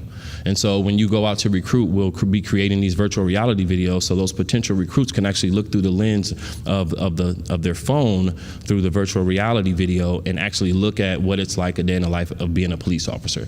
Versus having that one-on-one, that engagement, we want to make sure that it's like real life, real time. And I recently went out to Immersive, and they're an IT company locally, and they actually walked me through a lot of their virtual reality programs that they have. And so I'm hoping to schedule a meeting here soon with our leadership to go out and check it out as well, because I think as we continue to improve and move forward, we also have to make sure that technologically we're on the same wave as everyone else. The urban-based recruitment centers. And so the urban-based recruitment centers, the goal is to work with local nonprofits in every northwest, southeast of Columbus and create these urban-based recruitment centers where people in the urban community can go to those centers, work with people that they know that they're comfortable with, and also work with potentially retired officers or firefighters to learn more about what it takes to become a police officer or firefighter. And so the question was asked earlier, how can we utilize the people that are retiring, the staff that are retiring based on the consent decree? I think that this will be a great opportunity for us to not only reinvest back in the community, back in our police officers and firefighters, but then also back into our nonprofits that serve our community. And so with these recruitment centers, there'll be places that people can go, and they'll know dates and times that officers will be there to do a recruiting session, to inform them on the process, to do a study session. And so those will be set dates and times that people can go in their community to learn, versus every bi-monthly information sessions. We'll actually have people on site at these recruitment centers. You want to talk about? So briefly, we have relationships with the Boys and Girls Clubs, and we try to do mentorships there and interact with the youth and after-school programs. We have relationships we're building with the downtown high school and their programming, which is going to, again, create opportunities for these youth to explore these pre-cadet programs. And then there's certain times with the Explorer programs, they come to the academy 2 nights a week. Well, that can create a burden for some parents that try to get their teen there to the academy. It's not on a bus line or anything, and so they're having to try to go there and wait and pick them up. So we're looking to maybe do one in the Linden area in their neighborhood so we can bring the program to the community. So the youth will be able to actually go in an area that they're able to get to. It's on a bus line. We have some partnerships with the schools to maybe get some transportation done. So we're trying to do a day where we actually take that program out into the community and allow them to participate so they can get that same opportunity to kind of prepare for the test when they turn 21 that everyone else had that was able to come to the academy to do it. Okay. So basically, if you look at the slide, how do you get these young men who just bypass the police department and are talking to other people, how do you get them to want to pursue a career in public service, want to pursue a career in law enforcement or fire? That's the challenge. And when we just engage people, we have these nice little flyers we can hand out and we can engage them. We can say, hey, I'm Tom Quinn of the Columbus Police Department. Have you ever thought about career in public service or career in policing? Here's the disqualifiers, by the way. But here's some information. If you want to give us a call and find out more, there's a phone number on here for you to call. Just leave us a message because we don't have anybody to answer the phone because we're out in the field. We'll call you back. That's an engagement model. It's worked to some degree. It's nice. It's something. But the other picture is this relationship model, where we're moving to. These are folks that are going to be with us, riding cruisers with us, working special events with us, working events in the public with us, training with us, working with our, maybe being role players for our officers that are in the training academy.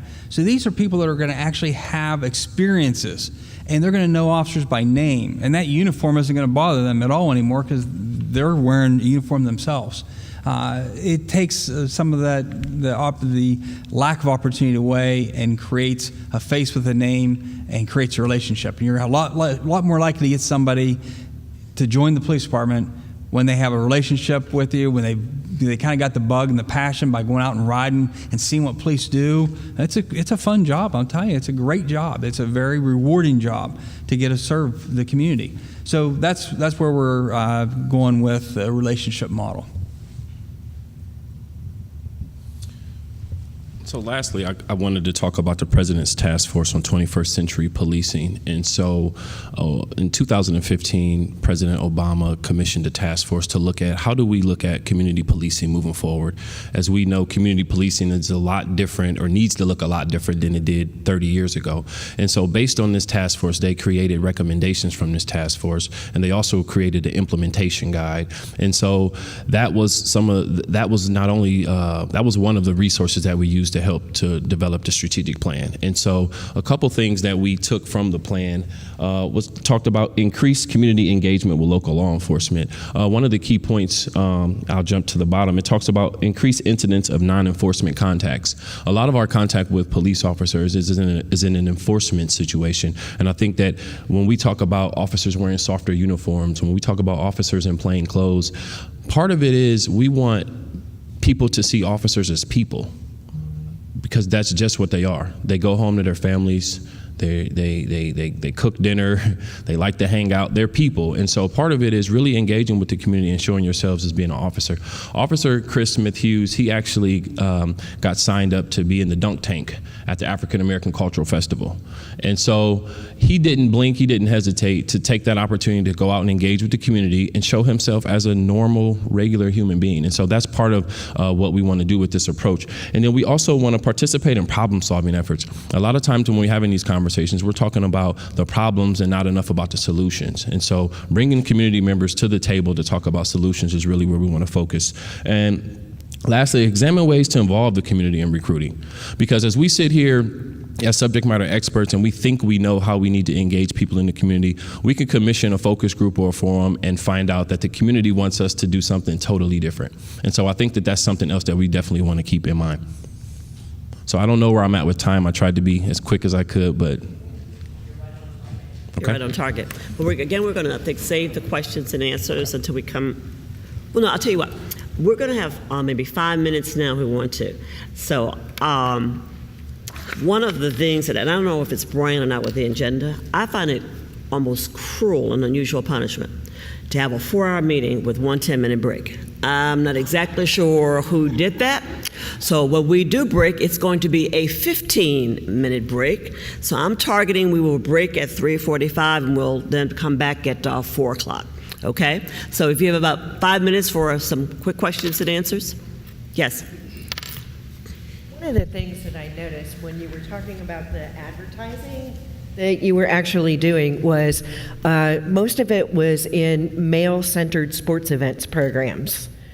So I didn't see anything about like OSU women's sports, and I'm wondering also when you're like trying to recruit people who are physically fit, are you going to marathons and having a table there? Are you going to places where people are normally physically fit that participate? I know that you have several officers, female officers, that run marathons here in Columbus. One of them is a friend of my daughter-in-law. So, I mean, there are places where you can go where there are already police officers participating in these things, where maybe they could actually wear their athletic wear and there's a table to do recruiting. And to stop using, and I don't mean to really call you out, but when you said, how do we get young men to want a career in police departments? We've got to stop using the men word, and how do we get young people to want a career in the police department? Ma'am, again, our new crew, we're new. Last Saturday we attended the Hilltop 5K. It was the first time ever they've had the Hilltop 5K. We actually had one of our commanders, Commander Knight. She ran in it with her family. We encourage all women to come and be police officers. We actually have a couple ideas that are going to be coming soon, as far as webinars and different things that address just what you're speaking to. There's so many more things that we have that are ideas in the brain trust of myself and my team, and we will be bringing those ideas to the forefront. So if you just give us a little bit of time, we'll make sure that those things show up.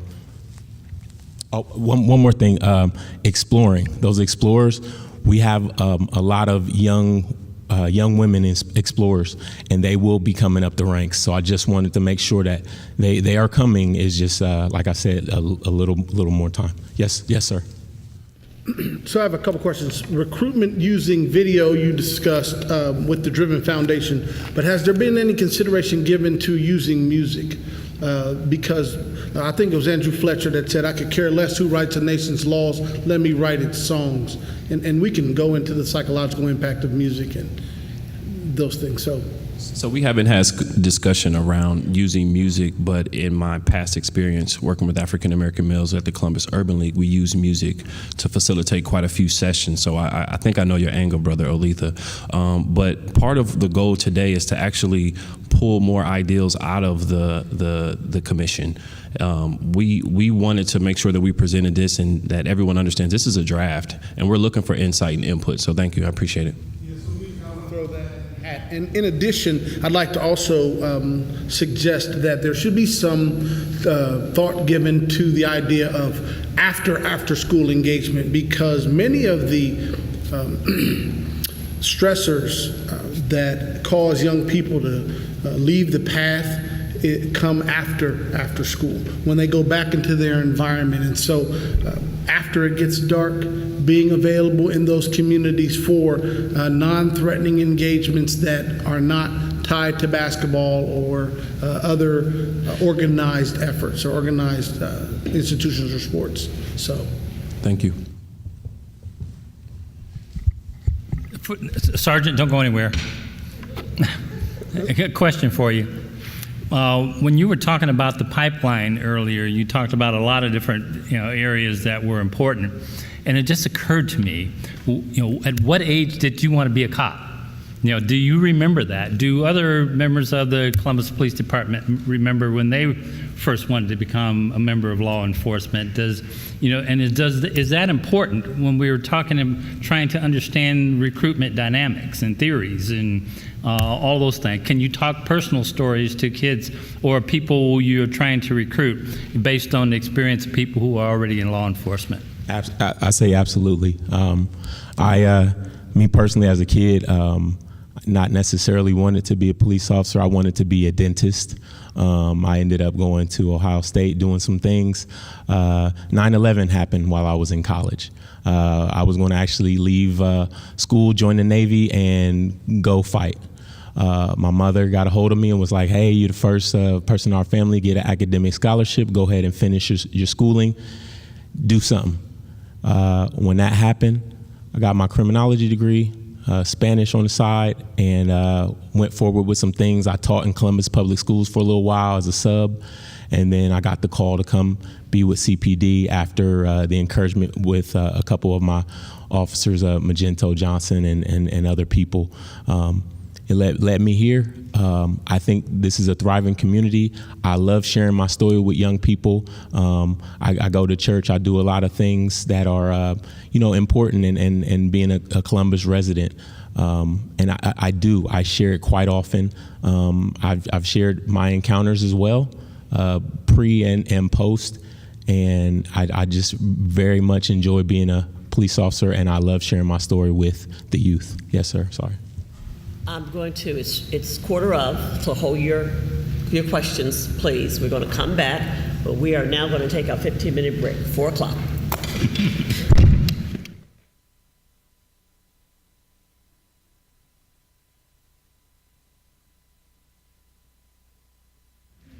I want to give a huge thank you on behalf of the Commission to our presenters today. I think we received some really good information. Now, I do have a request for future meetings. Either if we can get the presentations sent out to us, because we don't want to kill trees, but if we can have it in front of us to see before, or to actually have it presented, because I'm either writing or I need to have something to write on, so I think it would be actually, and I realize that probably sometimes the presentations are being finalized like at 1 o'clock this afternoon for a 2 o'clock meeting, so it puts some pressure, but I think it would also really help the commissioners to have it either with us at the time, and not for it to come later, so we can write on it and make our notes, etc. So I'm going to ask you to kindly consider that and to impress upon the importance of the presenters that they do that. Okay? Brian's looking at me like I've grown a third head. But I know how I'm a learner, and I like to write and listen at the same time, and I'd rather write on the actual proposals. Well, it's now time, but I do want to thank you because I thought it was great, and we will receive those presentations now. So commissioners, we will be receiving it, so we'll get a chance to review. So now it's time just for that open group discussion. I now have this from 4 to 4:30. Then we'll have the tabletop conversations from 4:30 to 5:10. Report out and dialogue, I'm going to leave at 5:10 to 5:45, and then final thoughts. So I've shortened some of this just a little bit. So with the group discussion, again, we've been able to have more interactive. I think today everyone who presented is still here. It's just, what do you want to know? Do you want to share your thoughts? Do you want to? I heard folks saying, we want your suggestions. What are you thinking about this? How can we improve? So whether it's asking questions or making further recommendations, this is a time for us to engage. And unfortunately, we're looking at each other. But if we can, to members of the recruiting team, come on up. Bring your chairs and try to join us. And the recruitment division, if you can come in a little closer to us. If there's an empty chair, I don't bite. There's one up here.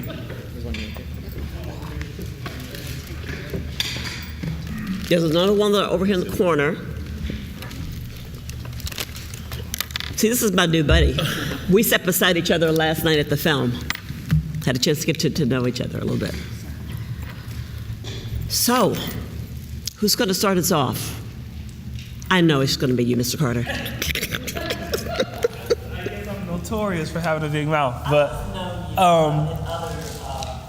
environments. I will start with just a question before we get into the open discussion. In that this is for the recruitment team, and the question that I had was around when we're looking at the metrics for the recruitment efforts and the things that you all are doing. What role does retention play into that? So once you bring in these diverse populations, underrepresented minorities, also women, how do you follow that to see how long they're staying on the force once they join it, and then what their experience is once they become members of the force? Well, what we learned I went to Atlanta for a training, and we learned that recruiting and retention go hand in hand.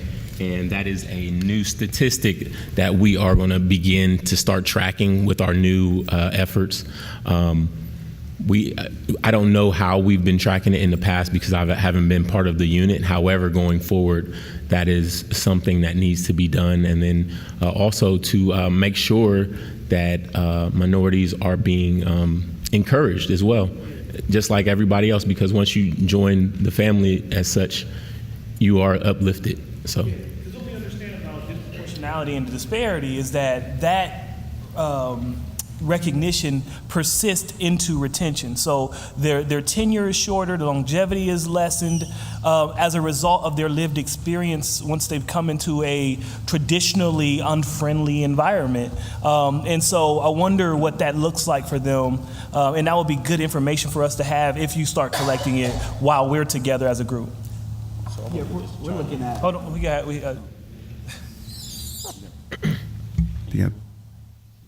Can you hear me?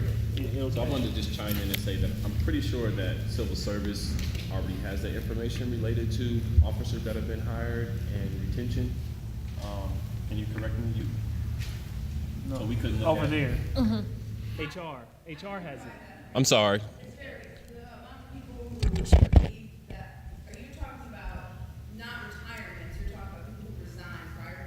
Yes. Yes. Yeah. Okay. Extreme. Yeah. It's low. I think last year, when we exclude recruit resignations, so people who pass probation, so we're talking about those that have been here a year or more, I think 2 people left last year. 2 out of 9. So what's traditionally true is that once you make it through probationary period, you stick and you stay. Okay. And if anything, there's others in the spectrum where there's now a program called DROP, which is Deferred Retirement Compensation Program. Officers are now staying up to 8 years longer than they would have prior to this retirement. Okay. Should be And 2 people who left a year ago were actually rehired this year, so they left and they came back. Sorry, Director DeLong.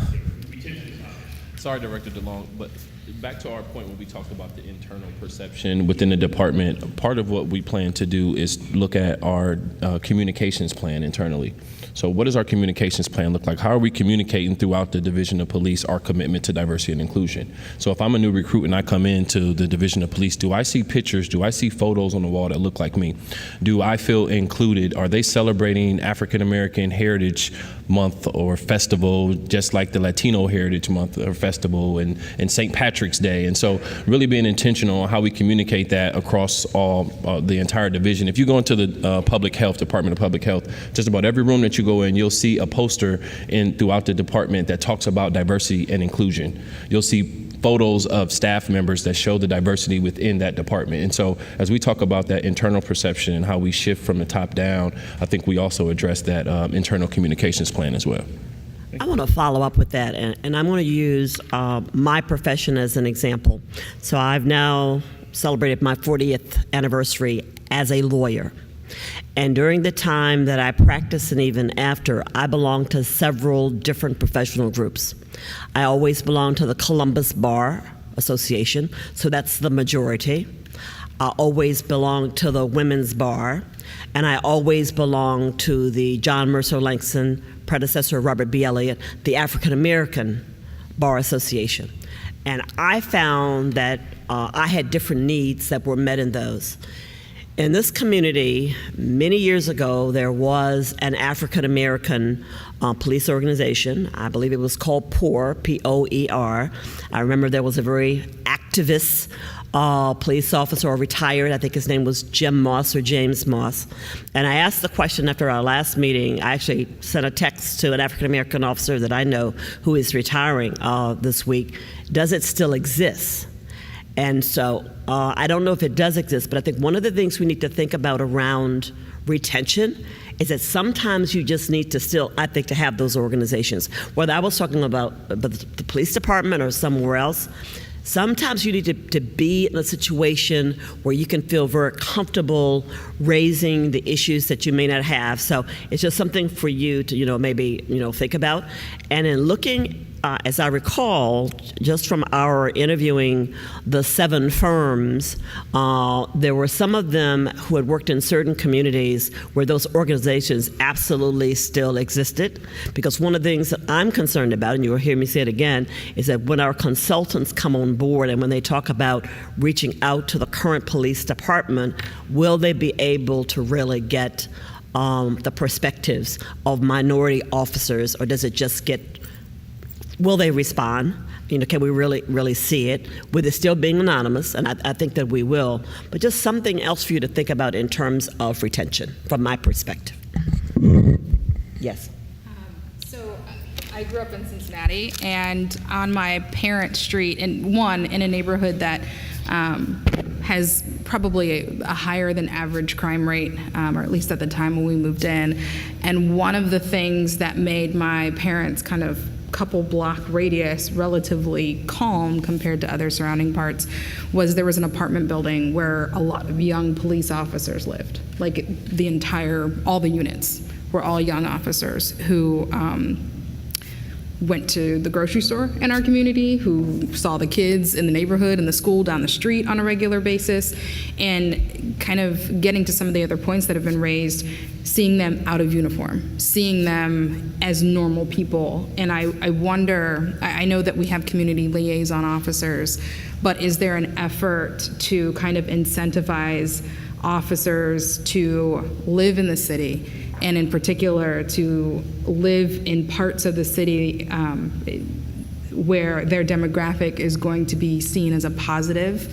And so, in other words, where kids can go and know that Officer James, who lives down the street, looks like me, and so that creates less otherness and more likelihood that youth are going to see that officer as someone that they would aspire to be.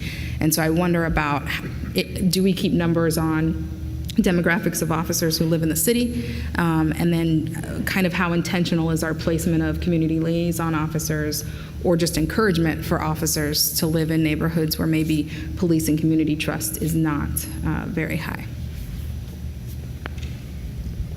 I do know that there was an effort. Am I on? I don't think I. Okay, there was an effort, or some talking at one point about having some sort of an incentive, as in maybe some, veterans right now have 5 points, and disabled veterans have 10 points on the civil service exam.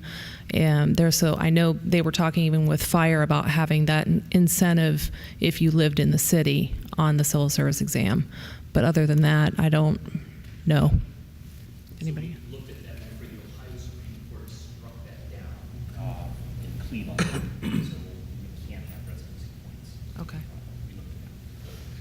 Disregard. Well, is that points for their exam? Are there other things that you can do that's not about the exam? I mean, I think that's, so let's get it away from the exam. Would it be legal? Could, in fact, we have some other type of incentives to encourage officers to live in the city, and again, to live, even in the communities? And you may not know it now, but I think that's something we should look into. Yes. 2 quick comments. So the first one is the data that Brian asked me to analyze. One of the things I'm doing is putting together the breakdown. Thank you to Director DeLong for providing the zip codes for applicants. It's just a breakdown of which zip codes applicants are coming from and which zip codes the people that make it through the process are coming from. So you should get a sense descriptively of where people are coming from, not just in the city versus out the city, but within the city.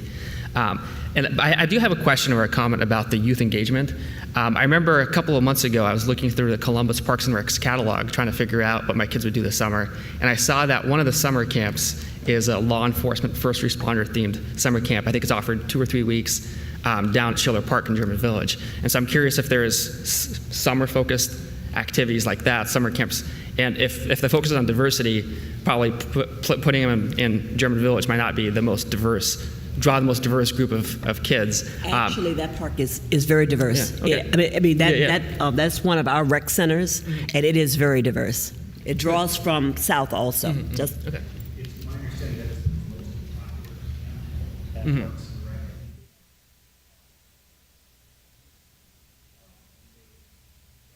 sell out. And I believe they're offered at different in parts of the city. Yes. Adding to the residency piece and talking about different types of programs, there were some stories recently run on Atlanta's force where they have a partnership with their police foundation and their land bank to help create a program that incentivizes officers to move into those areas. So I just wanted to point out that there are some examples we could look to.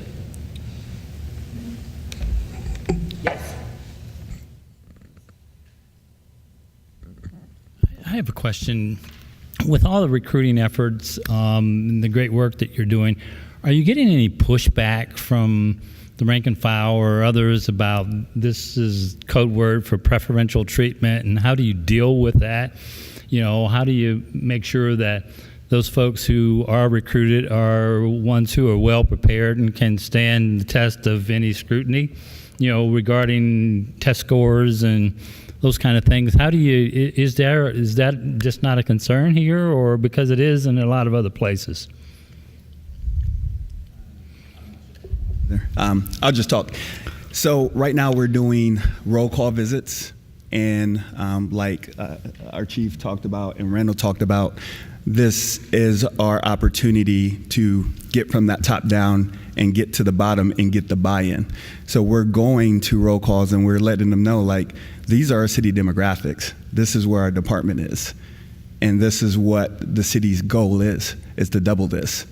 Are there any questions about this? And some have come up. Things like, not in the ones where, because I know for a lot of male whites, they feel like they're going to be, pushed out. And one of the things we talked about is when we go out and we recruit, our officers are #1 recruiters. And so then you have those pipelines of families and everything else, and it's like, well, you're not recruiting us. You're not looking for us, and that's not the case. We have a good culture of officers who identify the characteristics, attributes of candidates that can do this job, and we have a lot of wonderful officers. Our recruiting unit is the one that needs to focus on the demographics and get the demographics up, and we let our officers know that we're focused on the numbers. You all focus on just bringing in good candidates, and we'll go from there. So just being able to have that transparency and to talk and let them know what is actually going on and why it's important. We haven't got it. I think the went to 10 precinct. They asked, well, what do you do when you have minorities that don't want to be, the police? Like, how do you get them to be the police? And I tell them I was a minority that didn't want to be the police. And when I met the high school resource officer at my parents' high school, it took that one officer to convince me that I should give this career a try. So. Are you from Columbus too, or? Yes. Okay. Yes. Comments, questions? So I have a question around how do you determine where officers are placed? Because for the last 7 years, I've been actually on the street. And I was just engaging with some young people on the Near East Side at the Beatty Recreation Center when a law enforcement contact took place. And I don't know if they did or did not know me or whatever, but many of the interactions that I witnessed in these quote unquote high crime areas are negative. They're just flat out. The officers are hostile. They don't provide a lot of information, and they're not very receptive to outside comment. Now, I just played the background because I wanted to observe, but none of the officers that I saw looked like any of the people that they were engaging with. And so my question is, how is it determined where officers are assigned? And then the other question I have, and I've asked this before, but how long can a person stay in a certain area? I know that there's experience that is developed and knowledge of people who they're engaging with and the activities that go on in that area, but some of my experiences have shown that these individuals then begin to reflect the behaviors of the individuals that they've been engaging with. They get hostility, so they give hostility. The amygdala, we could go into brain function there. But how is that determined? Where they're placed, and then how long an officer can stay in a hostile environment before they're reevaluated. I thought I heard earlier, which was a really good point. I don't know kind of the age span of the minority officers now, but those officers who came in under the consent decree, those who will be retiring, are no longer on the streets. They are in the courthouses as liaisons. They may be detectives, but they are not in cruisers. And so, again, just in talking to some friends of mine, we don't have enough minority officers on the street officers, to literally be in a disproportionate way in our communities. Am I correct on that? Okay, so that's we can start with the fact that there are fewer of them to be in our communities. So we have 20 precincts in the city and patrol precincts, and we have 5 shifts in a day. So there are literally a large number of places officers can choose to go. They all go where they choose to work. They want to work there. They're there by choice. So seniority, whatever their seniority will allow them to get, is what they apply for, and they're applying and taking these assignments by choice, and they're allowed to stay in that assignment until they elect to go elsewhere, unless there's some other reason that there's certain times the chief can get involved in an admin transfer. But predominantly, they stay in those neighborhoods that they choose to be in and work as long as they wish.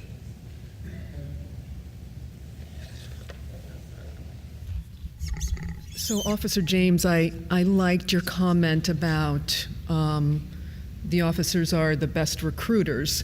And if we're looking at impacting our young people and instilling in them a greater sense of trust and understanding of the role of the police officer, do you focus on the behaviors or the understanding of how important an SRO is within the school and how they impact the school population and how that impact kind of bleeds into teachers and other administrators in the school and how much they can be a part of the solution in terms of fostering a sense of community with kids in schools, that this profession truly is a profession that you are capable of engaging in, and here's an Explorer, or here are other types of programs that you can participate in that are positive and pro-social and really engage your peers into positivity. So I think sometimes when we look at the role of the SRO, do they see themselves as mentors to a very impressionable group of kids? I think, that's loud, I scared myself. I think most of them do. And I know that there's training that they go through to help them develop that and understand the role that they have in the school. Not only are we looking at our SROs and we want to meet with them and understand that, your impression may lead to a minority becoming an officer, so we definitely want to meet with them as well as the rest of our CLOs. We are also looking at our roll call visits. We're telling the younger officers and giving them that opportunity, like, hey, if you want to do a temp or come out and work with us, by all means. If we're on your precinct, we want those officers, if we're doing a recruiting event on that precinct, we want the officers working that precinct to be at the event, because they're going to be the ones that are are in that community, and they're going to be seen, and they're going to like, yeah, I work this precinct, and that's going to cultivate and develop that relationship. So that's one of the things where we're looking at as well. Just wanted to add to that also. So I've gotten a chance to be a SRO in a temporary capacity because they offered, sometimes they were short on SROs, so they'll say, hey, can we get some officers to come out, and it's on a volunteer basis. So you do, if you start going to a school over and over, like I've been to Afrocentric, I've been to Eastmore, I've been to a bunch of them because I previously was a substitute teacher, so I like doing that. You can develop a relationship with the youth, the high schoolers, and they do start being responsive. They learn to like you. They learn to expect seeing you. Doing TAPS Academy, I've been to certain things like once or twice, and they know me by name. They see me out in the neighborhood and be like, hey, Sarge, what's up? So it's important, like you said, to develop and cultivate those relationships so we continue to make things positive. So I wanted to revisit the strategies you guys employ to counteract generational trauma. Because I recognize that for people of color and also other underrepresented groups, the psychological effect of generational trauma impacts their willingness to join police departments. I think the military has done a good job over the last 30 years kind of reversing the negative trend of people of color joining the military, largely because of the way that Black soldiers were treated when they came home from World War II in Vietnam by the same country they served, right? So, but the same thing is true about those who are being policed in their neighborhoods, is that their lived experience is so adverse, the likelihood to participate has been impacted when it comes to joining. And in some cases, it might even be by officers of your very own department saying, this is good for me, but you don't want to do this, right? This is not, the best experience I've had, but I'm committed, I'm close to my retirement, and so here I am, right? What's your strategy for addressing some of that generational trauma and that mistrust of the police department? And this is for any of you, honestly. I was looking at you, Officer James, but I wasn't just directing it to you. I got to respond to everything. You got one too. Okay, so we talked about that pipeline. We talked about our white counterparts as officers that have family members, and then they go generation. My uncle was a police officer, and everything else. What people don't realize is New Orleans is a police department that has that for minorities. Mm-hmm. And so looking at their numbers, I asked, when did the change start? And they told me since 1998, they've had a lot of minorities applying for their job. So we know it's possible. It's cultivating the relationship, it's cultivating an environment, and basically allowing minorities know that this is an opportunity for you. So over the last 20 years, they have multiple generations from the single family now represented. Yes. So there are examples out there in the United States. We just don't see them. All the cities that I've shown on that graph, they have. Washington, D.C., they're a department that I think they're at 0.01 different. So they actually are a department that has more minorities. So. I was just going to add that sometimes, just from a personal standpoint, you do have multiple levels of family within a department, and you don't even know it until you get there. There have also been studies that show that minorities are somewhat discouraged from jumping into this profession by their families. I was one of those people. I was discouraged initially. However, I was like, no, I love y'all, but I'm gonna do this because it's very important to me. And here I sit. So you got to continue to do that as well. And for those who want to do it, let them know that, yeah, you can and you will. So.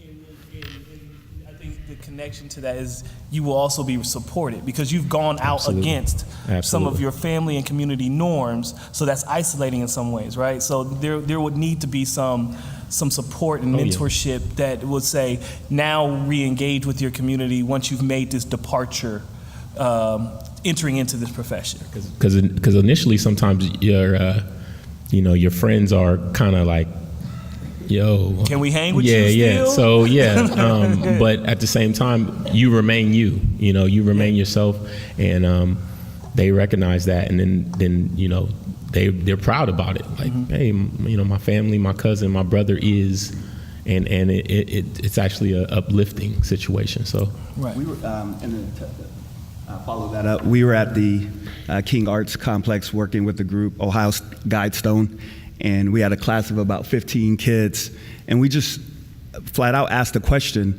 how many of you all would like to be a police officer? And nobody raised their hand. Matter of fact, they were discouraged. Yeah. They said, no way. But then when we asked 18 to probably 23.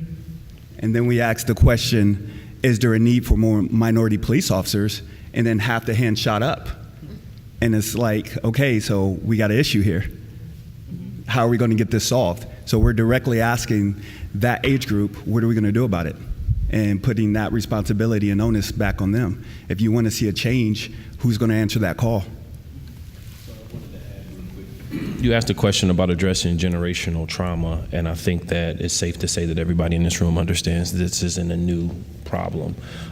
Depending on the different geographic area in the United States that your family came from, their perception of law enforcement is probably a lot different. But I think that internally there are some things that we have been doing and that we can do to start to address this. And one thing is including families in that recruitment process. So families are encouraged to attend the Diversity Recruitment Council meetings. They are encouraged to attend our informational sessions because we only have you for that hour or two for a session where your family has you for the entire day. And so Officer Smith-Hughes was brave in going against the grain, but we know the influence that parents and families and friends have on our decisions that we make day to day. So including them in that process is critical. I would even challenge the department to create some sort of family recruitment event where we not only bring out the parents but bring out the children and other folks in the community. And another thing I think that we can do is identify those community leaders and let them be our champions. Because a lot of times when it's us doing the talking and doing the speaking, it goes in one ear and out the other. But when you have people who are leaders in the community, whether it's faith-based or nonprofits, that get up there in front of a crowd of how many thousand to talk about the importance of being a police officer and being that change that you want to see in your community. So I just thought, and the last thing, as corny as it sounds, is simply our officers define the stereotypes through their interactions every day. So when somebody engages with an officer, you may think or feel like it may be a negative situation, but for that officer to welcome you with open arms and let you understand that I'm not like what you think other officers are. And so I think that's another way that we address the generational trauma. And I just want to clarify really quickly on that point in that the generational impact or influence on minorities joining the department is not just fear of what the badge represents. It's also fear of what it means to wear the badge, because both are true. And so I just wanted to clarify that because there's this understanding or this belief that the only thing we're afraid of is how you'll get looked at as an officer, not recognizing that wives and mothers and fathers and husbands are also afraid of what will happen to you once you become an officer. And so those are competing understandings about fear, but equal, especially for minority candidates. I would like to speak to something that Mr. Sistrunk brought up about humanizing the officers. One of the things that I spoke about earlier that I referenced was the after school time.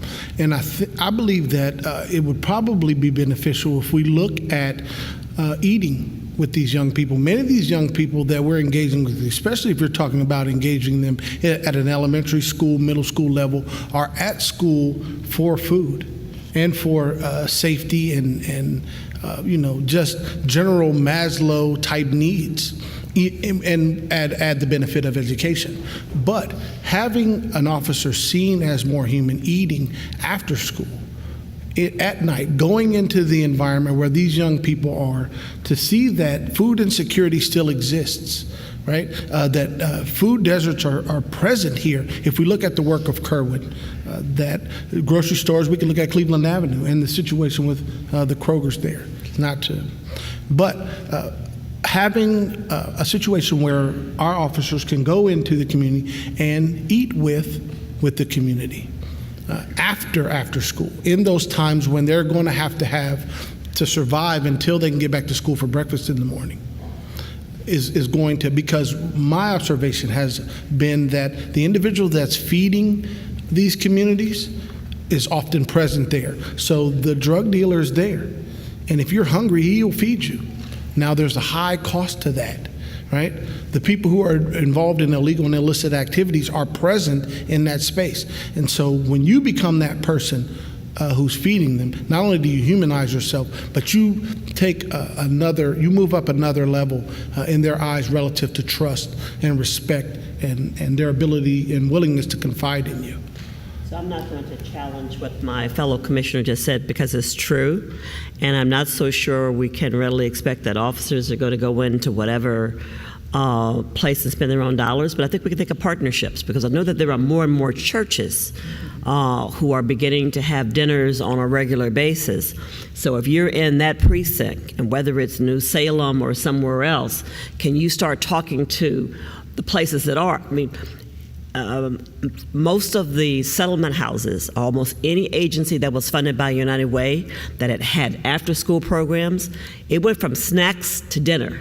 Because there's a realization. So do you stop in the St. Stephen's? Do you stop in the Gladden? Do you stop in the Godman? Not saying you've got to go into your wallet. This is no question.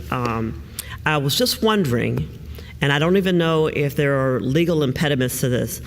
I know that Columbus City Schools has worked really hard over the last couple of years in the mentorship program. And specifically, I think they almost started with juniors and seniors. And talking to Keisha Huntley-Jenkins, who leads this program, it was just a couple of years ago when she started.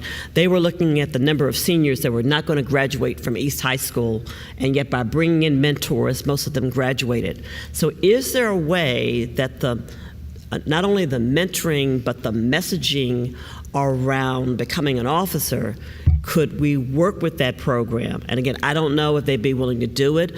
I heard something about Columbus City Schools. Now that Dan Good is gone, I don't know if that will continue. I mean, his hope was that every single Columbus City School student would have a mentor, and really starting with the ones in high school, and it was to be expanded. So if you haven't looked into it, you might want to reach out to Keisha Huntley-Jenkins to see what we could do. At that note, I think it's time for us to stop and to go into our tabletop conversations. And I wasn't really given a process. So I see a number of tables, and I see a number of other folks. So Elon, do you want to share what the process is? Go right ahead. We've been having some great discussions thus far, and so what we want to do at this time is allow you all the opportunity to get into some small groups to have some more in-depth conversations about not only the information you heard today, but also what you heard last time. So we're looking at the entire police hiring process, and so for the next 40 minutes or so, we're going to provide you with you all some time to share your own thoughts, ideas, perspective on what you've heard thus far, what questions you may be having. And so on the tables, we'll provide you with a document that you can share your thoughts on. And so you'll see it at your table here shortly. But it's just a tool for you to be able to just jot down your thoughts as a group. And on the back side of the document, there are a list of about 7 questions or so to kind of get you all thinking about what we kind of would like you to share with us. As you're sitting at your tables, be thinking about not only your thoughts on the entire hiring process, but who might you look for if you were the hiring professional and a police candidate. And so, because one of the things that we really quite haven't discussed is like who are these people we are hiring, and so what do they look like, what is their backgrounds, and those types of things. And so consider those types of things as well. And so we'll go through this process.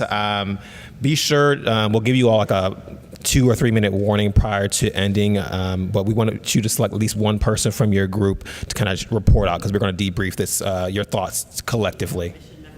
These are commission members only going to be at the tables. Okay. And so Well, what how I've many done, tables do you want?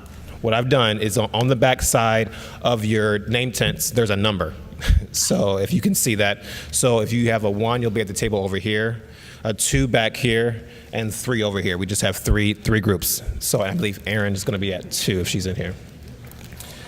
And what I'll also say is that while the presenters from last meeting are here, so if you have questions while they're in the room, feel free to invite them to your table, maybe to get some questions or particular things answered. Additionally, what you also have on your tables is a document that kind of gives you a high-level view of the entire hiring process. That is from like the active recruitment through conditional offer, and it's just really just a list of titles, so you can recall which things happen at what point in time.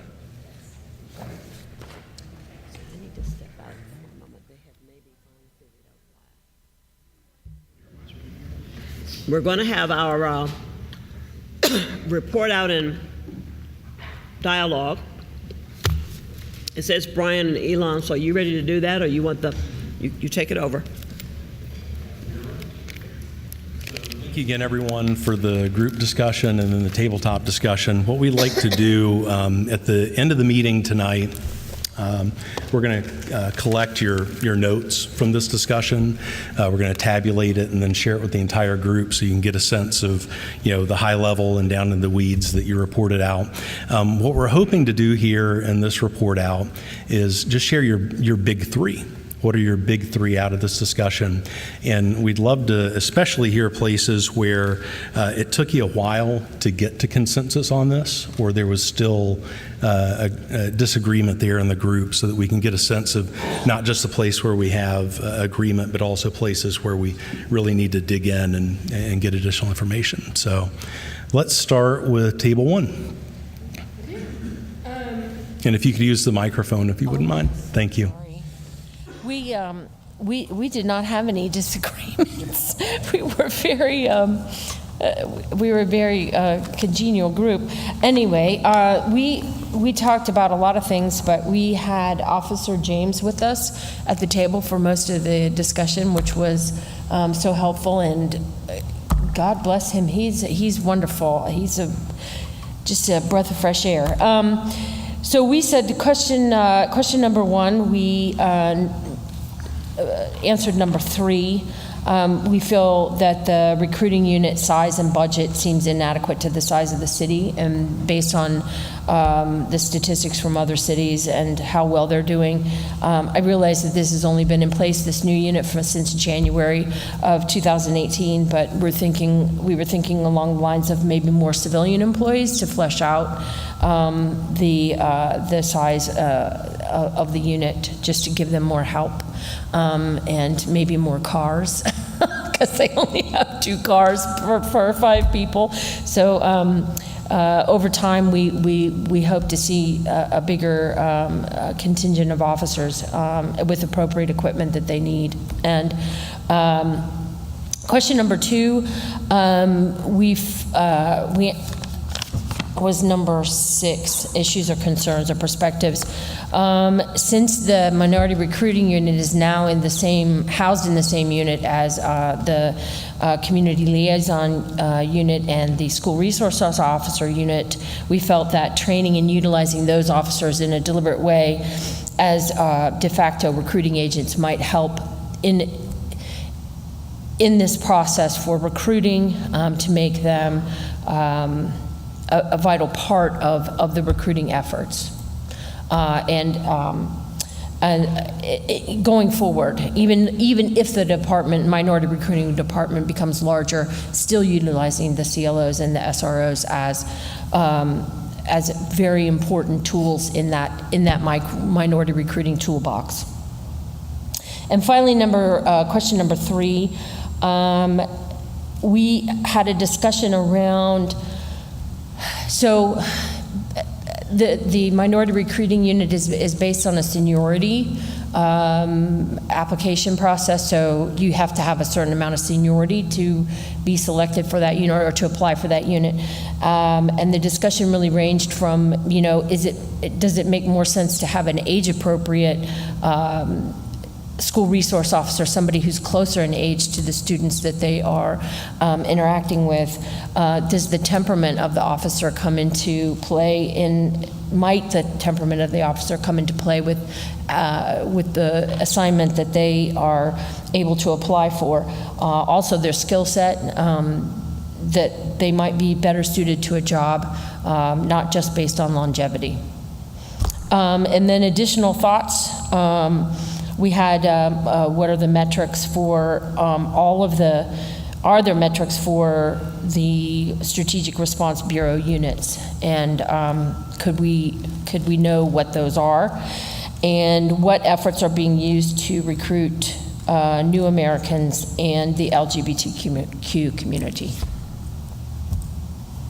Thank you. Yep. Very much. Mm-hmm.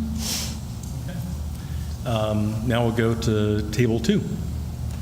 Thank you. So we approached this in a little bit of a different way, but most of the discussion centered at our table with regard to the profound learning moments around the largest disparities in the drop-off in recruitment or moving through the process come through the most subjective part of the process. So the oral interview that we heard about during our last meeting at the Reeb Avenue Center.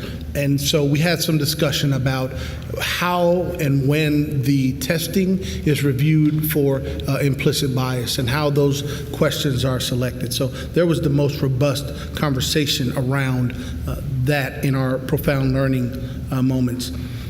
In question 2, on the positive, we were very impressed as a group with the collaboration and the effort that has been put forth from city government, law enforcement, around and the recruitment efforts around making this a more inclusive city with regard to public safety.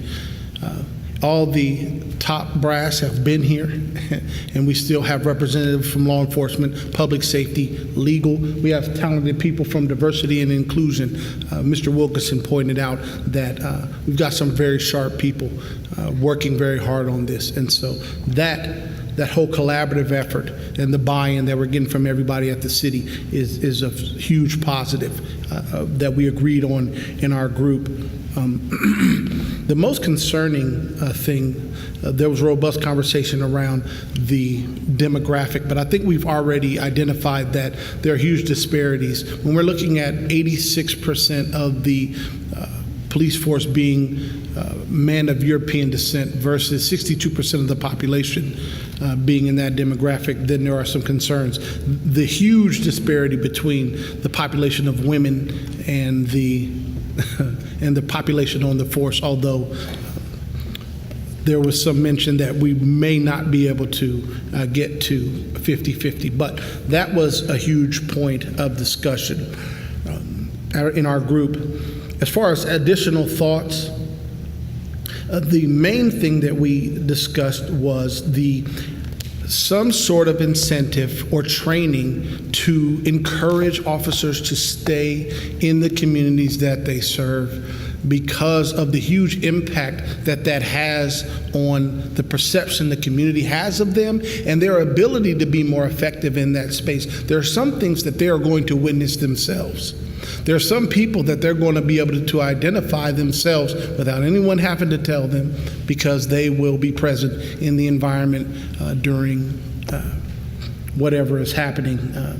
So those were the things that we identified through the 3 questions we were responsible for in our additional thoughts. There were others, but. Can I ask a clarifying question? What gives you the impression that the biggest disparities are in the most subjective points of the application process? Well, I'm sorry, maybe I didn't present that in the correct manner, but Mrs. Burns, Brooke was pointing out that the biggest drop-off comes during the most subjective part, so the oral board interview.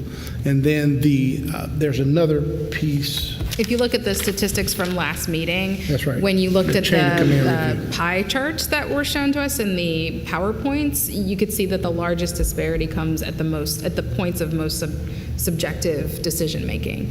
And so that to us, and that was part of our discussion, which I think Brian sent around in the email, that we're going to get a report at some point, even though it's not here yet, to look at Yeah. Yeah. Okay, good, About good. sorry. But that was, I think, one of the things that we saw being the most profound, because I think it's an area that we could potentially have a great impact on if we figure out why that's happening.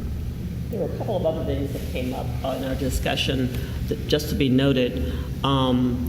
The question was raised as to why have the physical capability exam after all of these other pieces, and then to be told you can't do it. Why isn't that done first? That's a question. No, I mean, it'll come back. I'm sorry, but it'll come back. We'll talk about it, but not necessarily today. And even if there is, I'm good.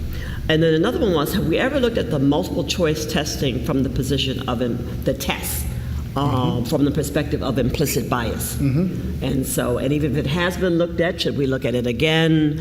I'm sure there are lots of changes in this particular subject matter now, could be different than 10, 15, 20 years ago. So again, just things we're going to take another look at. And so I did want to just point out those last two things.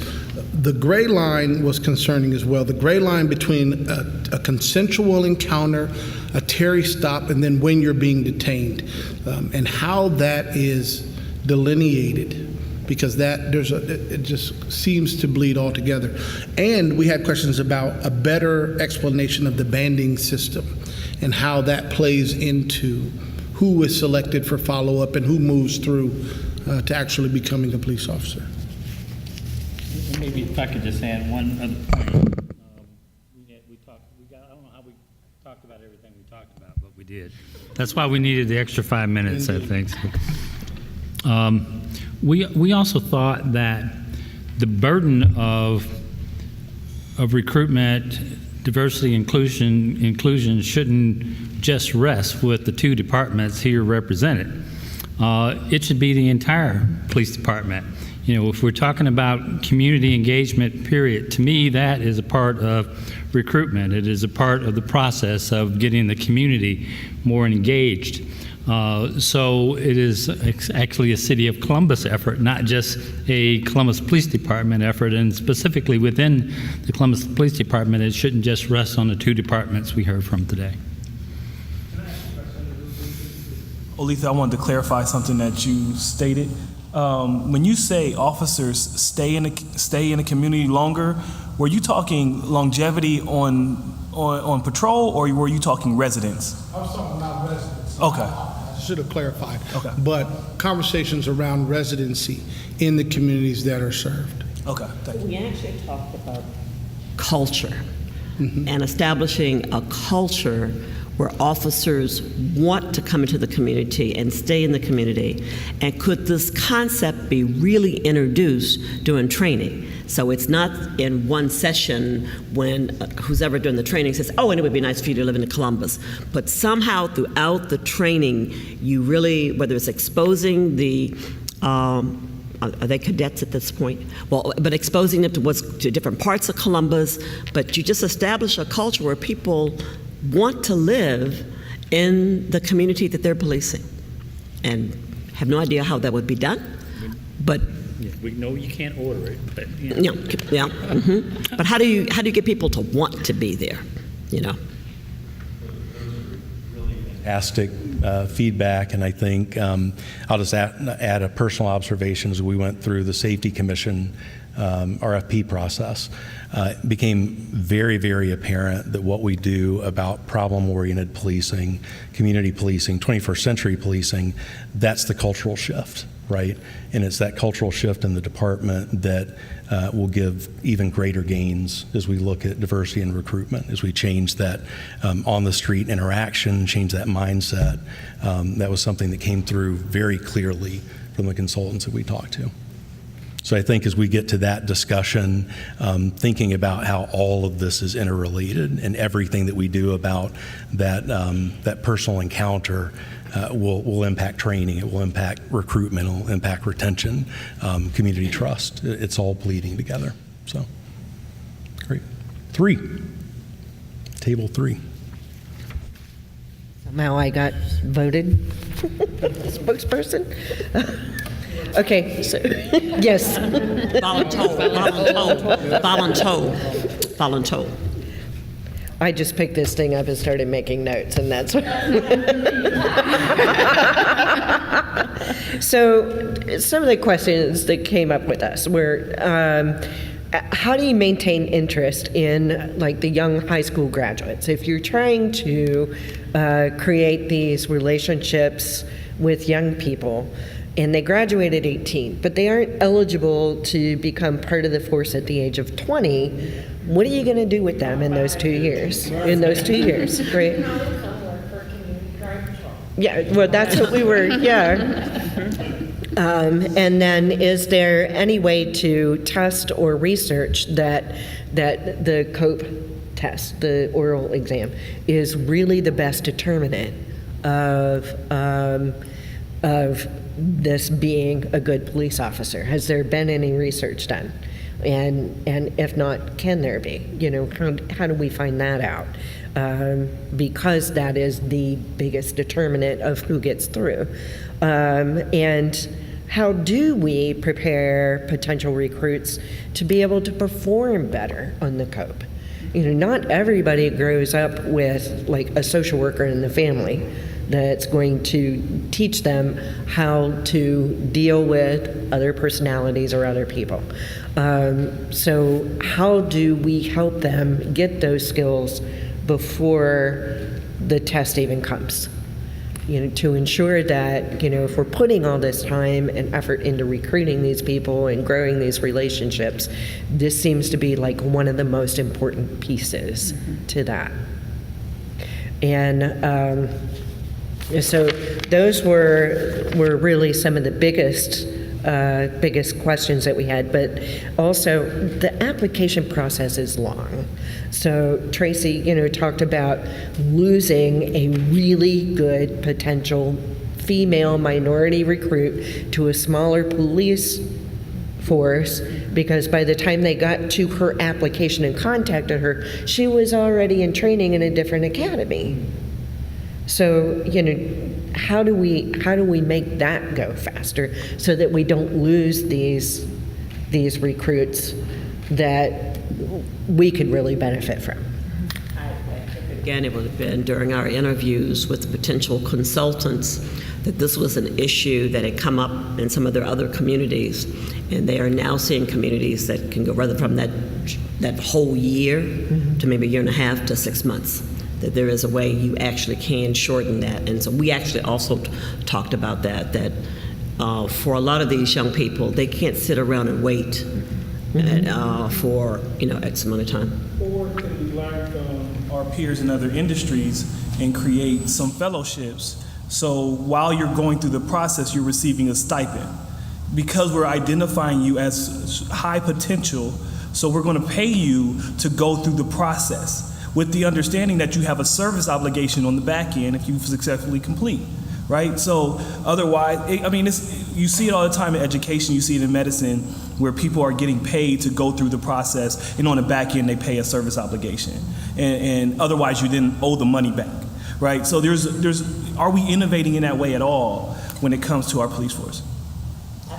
Again, someone mentioned that in our group, and specifically when you talk about physicians.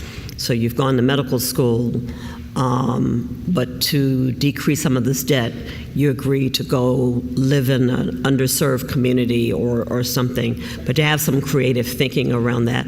And also for that time period between 18 and 20, the same type of thing, whether it's maybe the relationship with a Columbus State or others, and yes, some are already going, but what can we do to encourage or incentivize for you to go to that 2-year criminal justice or whatever it is, program?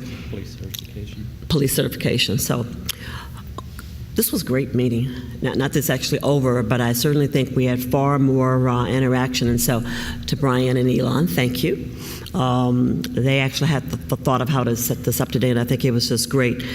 So it's my understanding that now, and so do not walk out with your forms. They are all to go down to Brian and to Elon. And hopefully, Elon, you are maybe capturing some things that may not be on the forms that just came out in the last, few minutes. Are there any other questions or concerns from the commission before I give you a couple of things to wrap up with today? Well, first of all, I have to commend you. 4 hours is a long time with one 15-minute break. One. We're going to talk about that. But anyway, but it was great that you came for 4 hours. You were absolutely engaged. And we've lost a few of our folks, but to everyone here who's here, thank you. It was great having your participation. We don't have another commission meeting scheduled, so Denise is going to work on that quickly because I know you need to get it on your schedules. You heard Brian say earlier that we are really hoping that this contract will get to City Council in July because they go on break the first Monday in August. Yeah, their last meeting is July 30th. Okay. Probably will not be back until I believe it's after Labor Day. So we're going to, internally, we're going to really be working on trying to get that through. You sent me something. I don't know. I'm sure if you sent it to everyone else. I did not. I just sent it to you and to Denise, I think. But there's a brand new study out by the National Academy of Science on something called proactive policing. And Denise, I think I sent it to you. Can you send that out to everybody? Well, what I hope to do, because it actually is a book, isn't it? There's a summary. It's a report. It's a 400-page document, and it includes a lot of information about minority issues in police departments, but the title, I think, is a new one for me. It's called Proactive Policing, as opposed to the evidence-based and a lot of other things that are out there anymore. But you can download it, from this website. You don't need to have it password protected, or you can buy the book, actually a hard copy of it. But I think it's well worth taking a look at. And I think it covers a lot of the information that was in the presidential report that I think one of the reports from 2015 that was mentioned earlier today. So maybe as homework, maybe we can take a look at that before the next meeting. Or, and I'll have to see. I was thinking that maybe the internal committee could take a look. I mean, 400 pages is a lot, but can we try to identify? Well, we were going to do that website or that downloaded thing too, right? And I know that a few people have sent us items already to post on there, and so some of the documents have been. So we're still working on getting those uploaded. Right. So, yeah. Okay. Yeah, I mean, that was what I was trying to get to. Well, there is a Cliff Notes version. You can download the entire report, or you can download certain chapters. And maybe an executive summary. That gives you the options. Perfect. And then you can select where you want to go to read. It's more encyclopedic than reading it as a novel. Okay. In Brian's, I think it was his last email, he talked about the goals of the conversations, we just had. And so we are thinking, remember at the very beginning, I shared with you that we would probably have various subcommittees of this group. So we are thinking that there will be a hiring subcommittee, and I would make the assignment, but what I think we need to do, Brian, since we've got a number of people missing today, we have to kind of do a little summary of today, send it out saying that there will be a subcommittee. I'm initially going to ask for volunteers, but let me share this with you. I can't have 12 of the 17 commissioners on one subcommittee, so I'm going to use my discretion to select a chair and the members because there will be other opportunities.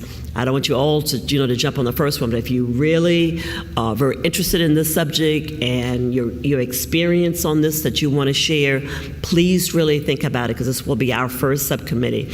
But we'll have to do that, through communication via email, et cetera, before our next meeting.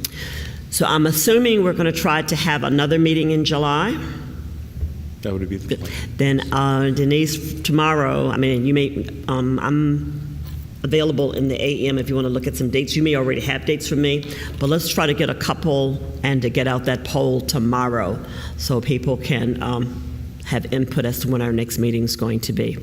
And at some point, as we keep rolling along, picking up steam, we're going to try to have several meetings on the calendar, and we're not doing it, each time. Any other thoughts, concerns? Yes. So in order to try to prevent people from all jumping to the first subcommittee, do you have an idea of what the topics would be for the other? Oh, all right. All right. I can't really. I'm sort of learning as we go. As it unfolds with us, you've got to be fluid in this. I figured that out. Some of that, and you're worse than I am. I'm a former judge. You're a professor. Judges like that. I'm being fluid. I'm relaxing in retirement. I'm getting there. So no, I can't.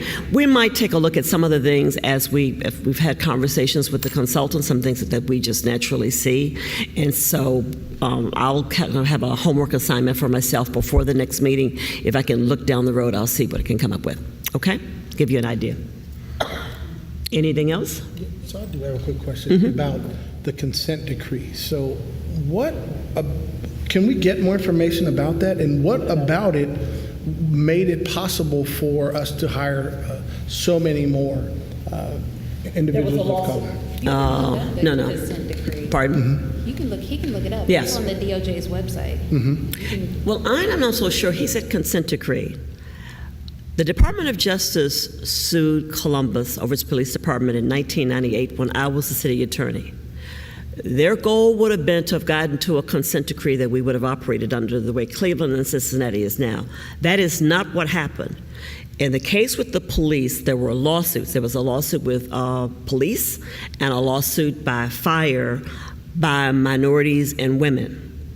So it was, I say it's more of a settlement decree than it was a consent decree that was put into place. So that you would have a record of, it would have been in the Southern District, and it goes back, that far.